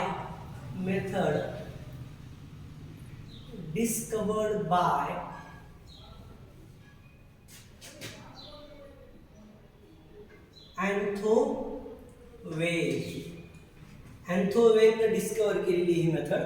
okay, इलेक्ट्रोकार्डिओग्राफीशी रिलेटेड असणारी टेक्निक. ओके, सो याच्यामध्ये जनरली तुम्ही जर बघितलं, so P wave, QRS wave and T wave, as we all know that.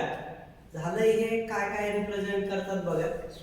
P wave represent the small peak असतं, हा स्मॉल पीक आहे हा, which represent the atrial systole. That is a depolarization. Depolarization means the systole. atrial depolarization called as systole. This is a large peak. Peak म्हणजे या ठिकाणी असा point. Okay, large peak which is concerned with the ventricular systole.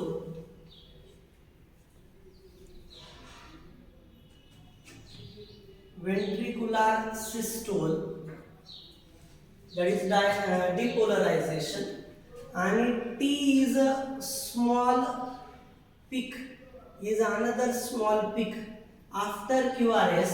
This is concerned with, we can say it as a joint diastole representation.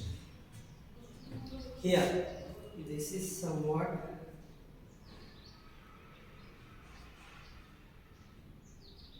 graphical representation about the PQRST. Okay, PQRST. Okay, या पद्धतीचा एक bit असेल which is represented on the paper, that is electrocardiogram. Okay, so या ठिकाणी काय केले जातात, वेगवेगळ्या चेस्ट लीड वगैरे यूज केले जातात to count down. So actually number of QRS complex, number of QRS complex number is equal to number of heartbeats. Number of heartbeats. If that machine is joined to person, okay, for the monitoring the activity of heart. कशासाठी machine लावली जाते हे? Monitoring the heart activity. हार्टची activity पाहण्यासाठी indirectly ही machine join करून ठेवली जाते. मॉनिटर म्हणजे ॲक्च्युली मॉनिटर करणं म्हणजे मॉनिटर वर्गातला असतो कशासाठी? वर्गातल्या ॲक्टिव्हिटी चेक करण्यासाठी, आहे का नाही? कोणी बोललंय कोणी नाही त्याचं नाव लिहायला शाळेत असेल ना. हां, तसं इथं जनरली हे काय लावलं जातात, चेस्ट लीड वगैरे लावले जातात, बॉल निघलेत तसे रबरी हे लावले जातात. आणि त्या कम्प्युटरच्या स्क्रीन असते एक छोटीशी डिस्प्ले, तर त्या डिस्प्लेला ओके म्हणजे त्यालाही मॉनिटर म्हणू शकता तुम्ही. त्या डिस्प्लेला स्क्रीनवरती त्या इनडायरेक्टली काय होतं, ग्राफ दिसत राहतो कंटिन्यू. जेवढे QRSचे नंबर असतील तेवढे त्या व्यक्तीचे काय असतील, हार्टबीट असतील. म्हणजे जर तुम्ही एखादी स्ट्रीप तुम्हाला डॉक्टरने दिली तर तुम्ही त्याचे मोजू शकता पर मिनिटमध्ये किती काय झाले, तर त्या QRSच्या किती पीक आहेत त्याच्यामध्ये तेवढे तुम्ही मोजून सांगू शकता की यांच्यात हार्टबीट किती आहे. ओके, सो या पद्धतीने अजून एक महत्त्वाची गोष्ट म्हणजे that ECG which helps to, okay, if that sound is P असं पी, पुन्हा नंतर मग कंटिन्यू असं जर आवाज आला पी, याचा अर्थ होतो कार्डियाक अरेस्ट. हा जर असा आवाज आला याला म्हणायचं कार्डियाक अरेस्ट. स्ट्रेट लाईन जर आली तर मनाचा कार्यक्रम संपला. कशाने कळतं नाही, ही जी लाईन आहे नाही ही जर स्ट्रेट लाईन आली सो म्हणजे actually electrocardiography is a technique which help to know that is electric activity of heart. Okay, कशासाठी असते? Method to know electric activity of heart.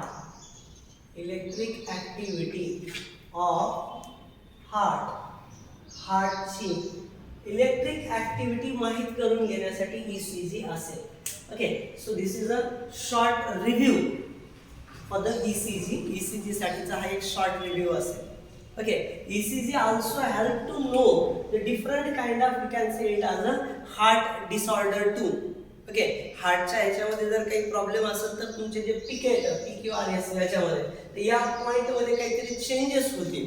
P wave थोडीशी इलॉंगेट बनेल किंवा कधी कधी पी वेव्ह जास्त येतील आणि त्यावेळेस तुम्ही कार्डियाक अरेस्ट वगैरे आपण म्हणतो, लक्षात घ्या. ओके, तर अशा पद्धतीचे पॉईंट असतील about the ECG, just keep in mind. Okay, तर हा पॉईंट पूर्णपणे व्यवस्थित डोक्यात घ्या, लक्षात घ्या. Okay, so next, that is nothing but the cardiac disorders. Cardiac disorders.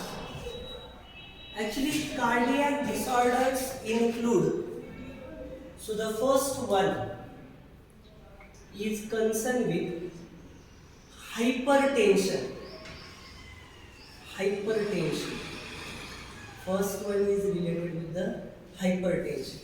Actually, hypertension is nothing but the excess blood flow is in body. Body मतलब blood flow. जे BP apparatus असतं, which help to count the pressure of heart, that is systolic and diastolic pressure. We know that. Okay, so actually hypertension help to count down. Okay, hypertension. So normal च्या ऐवजी इथं change होतं. Okay, so increase blood pressure, increase blood pressure due to increase blood pressure. Okay, increase blood pressure increase होतं due to two condition. One, that is arteriosclerosis. Number second, atherosclerosis.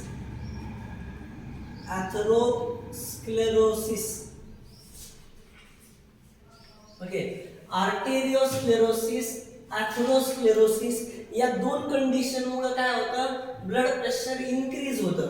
Okay, so normal किती असतं, normal blood pressure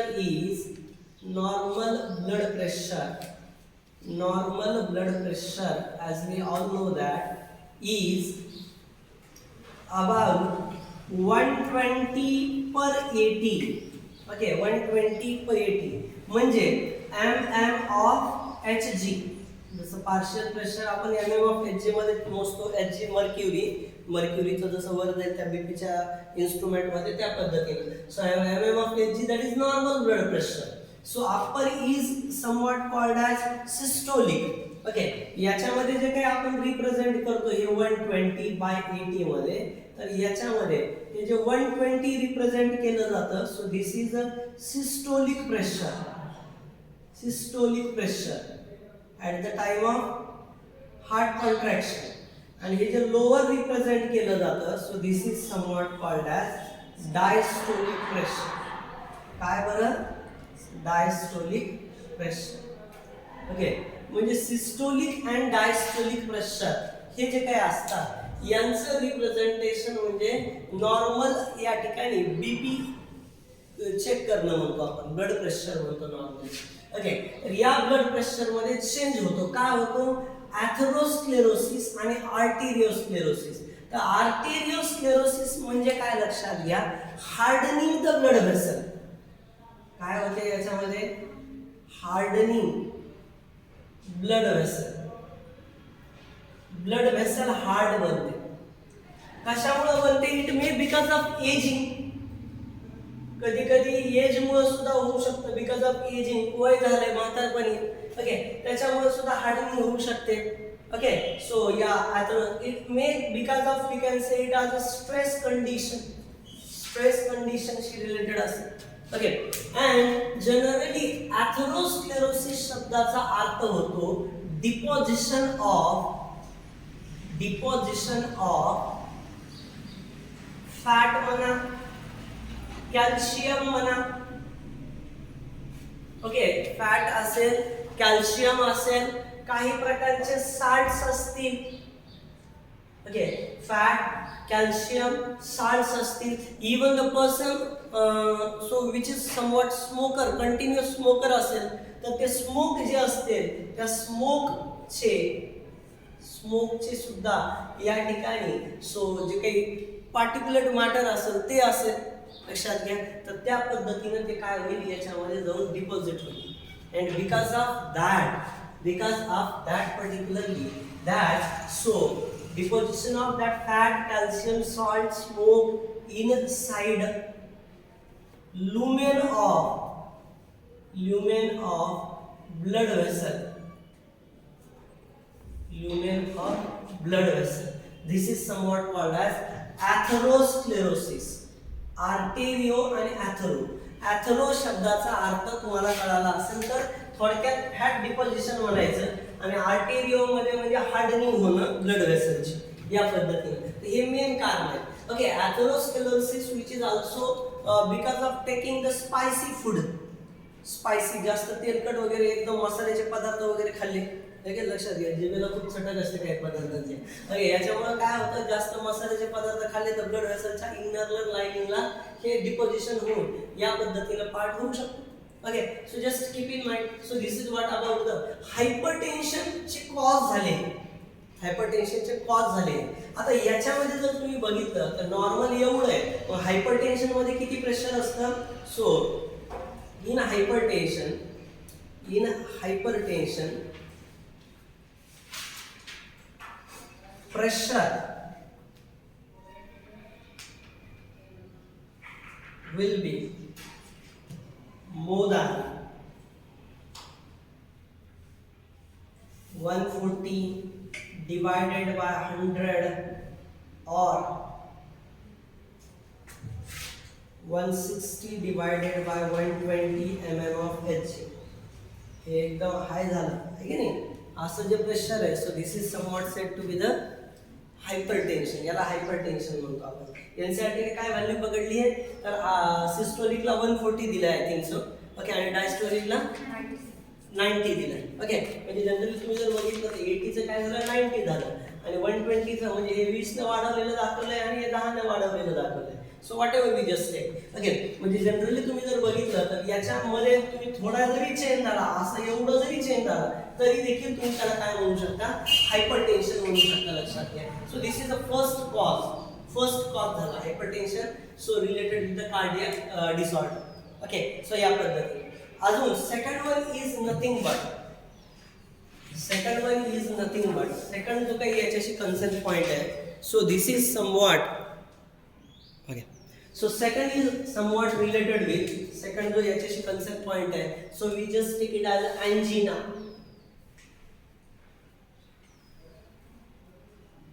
Actually, angina is the basic cause for the every kind of heart diseases. प्रत्येक heart डिसीजचं basic cause आहे angina. So angina pectoris पण म्हणता तुम्ही, याला लक्षात घ्या. So it is nothing but an acute pain in chest. And acute pain in chest. Okay, angina म्हणजे काय, acute pain is in chest. Left साइडला चेस्ट मध्ये acute pain म्हणजे acute म्हणजे अचानक झालेलं pain. Okay, so which may be relax. Okay,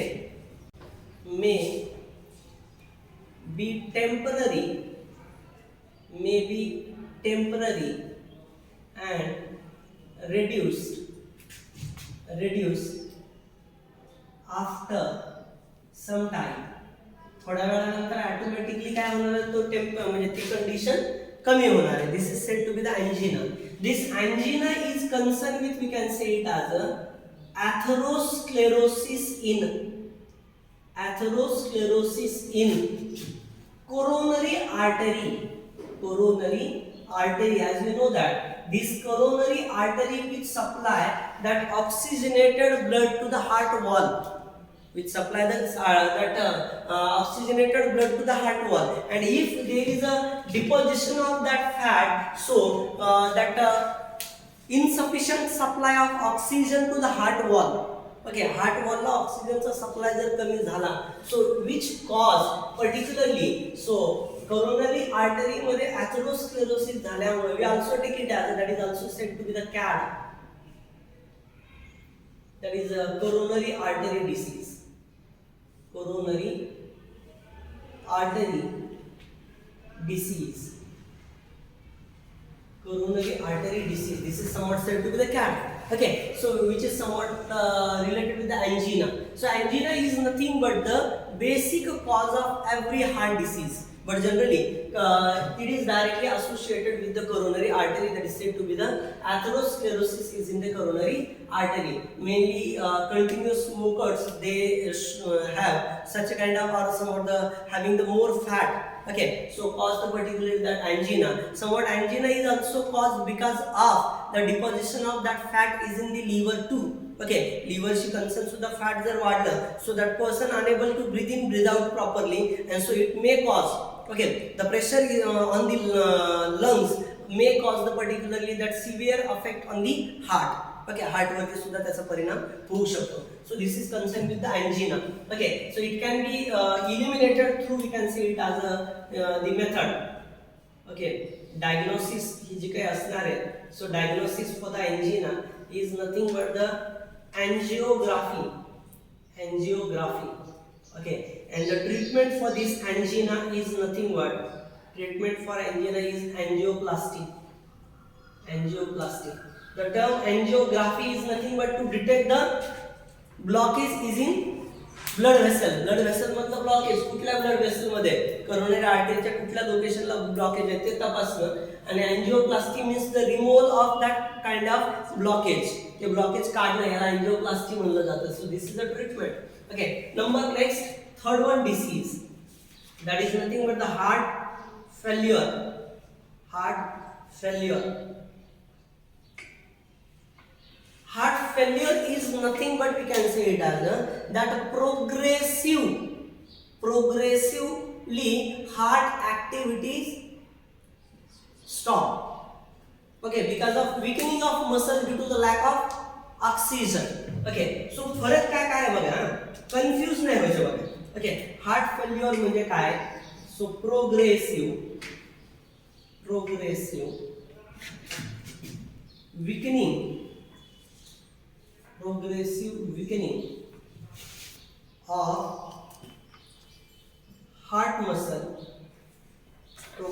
weakening of heart muscle, due to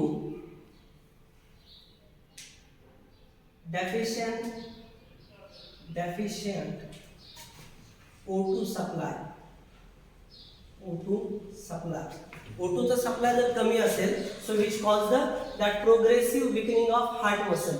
Okay, so this is somewhat called as heart failure. So not confuse that term heart failure with, we can say it as a cardiac arrest or heart attack. These are some different terms. Okay, या दोन वेगळ्या terms आहेत. काय दोन वेगळ्या? Cardiac arrest म्हणजे sudden stop the activity of heart. Okay, sudden stop beating activity of heart.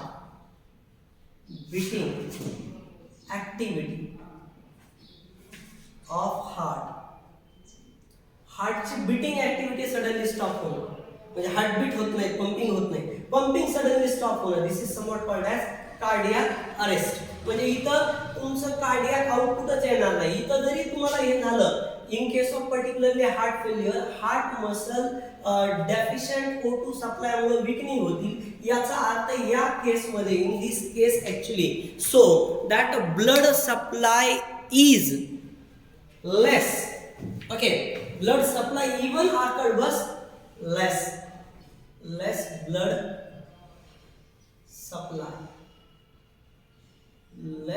supply with in case of heart failure. Okay, so cardiac arrest मध्ये sudden stop the beating activity of heart, and heart attack. The heart attack, what is mean by the term heart attack? Actually that muscle stop to, इथं progressive हळूहळू मसलची activity कमी होत होती in case of heart failure. But in case of heart attack sudden damage the muscles. Okay, हार्टचं sudden damage. Okay, heart muscles sudden damage. In short, we also take it as this is a chronic case. Heart failure is a chronic case. हळूहळू हार्टची activity कमी होईल. But in case of that both they are acute cases. ह्या दोन्ही acute cases आहेत. Acute म्हणजे sudden घडतात, एकदम सडनच एकदम हार्ट डायरेक्ट पंप होतं, मग याला काय करावं लागतं, सीपीआर वगैरे करावं लागतं आहे का नाही. ओके, म्हणजे खूप पंपिंग करावं लागतं. तुम्ही पिक्चरमध्ये मालिकात बघत असाल आहे का नाही, ते पंप करतात हृदयाला. सो कार्डियक अरेस्टच्या वेळेस.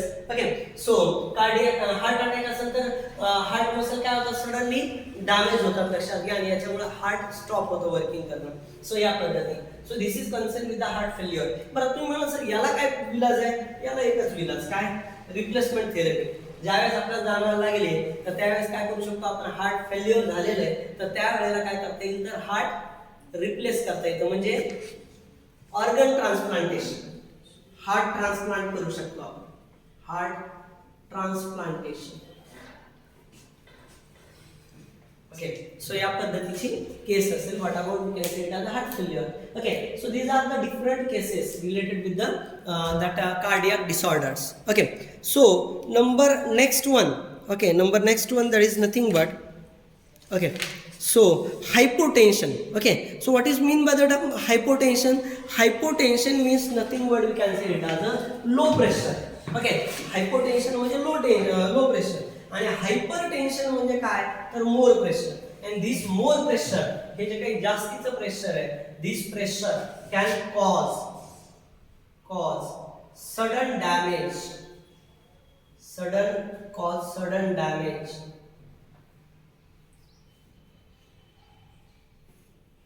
major organs,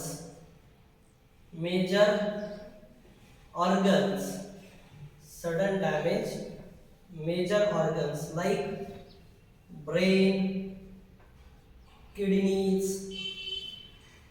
Okay, तर यांचं काय होईल, हे suddenly damage होतील. So keep in mind that all the things. This is concerned with the hypertension.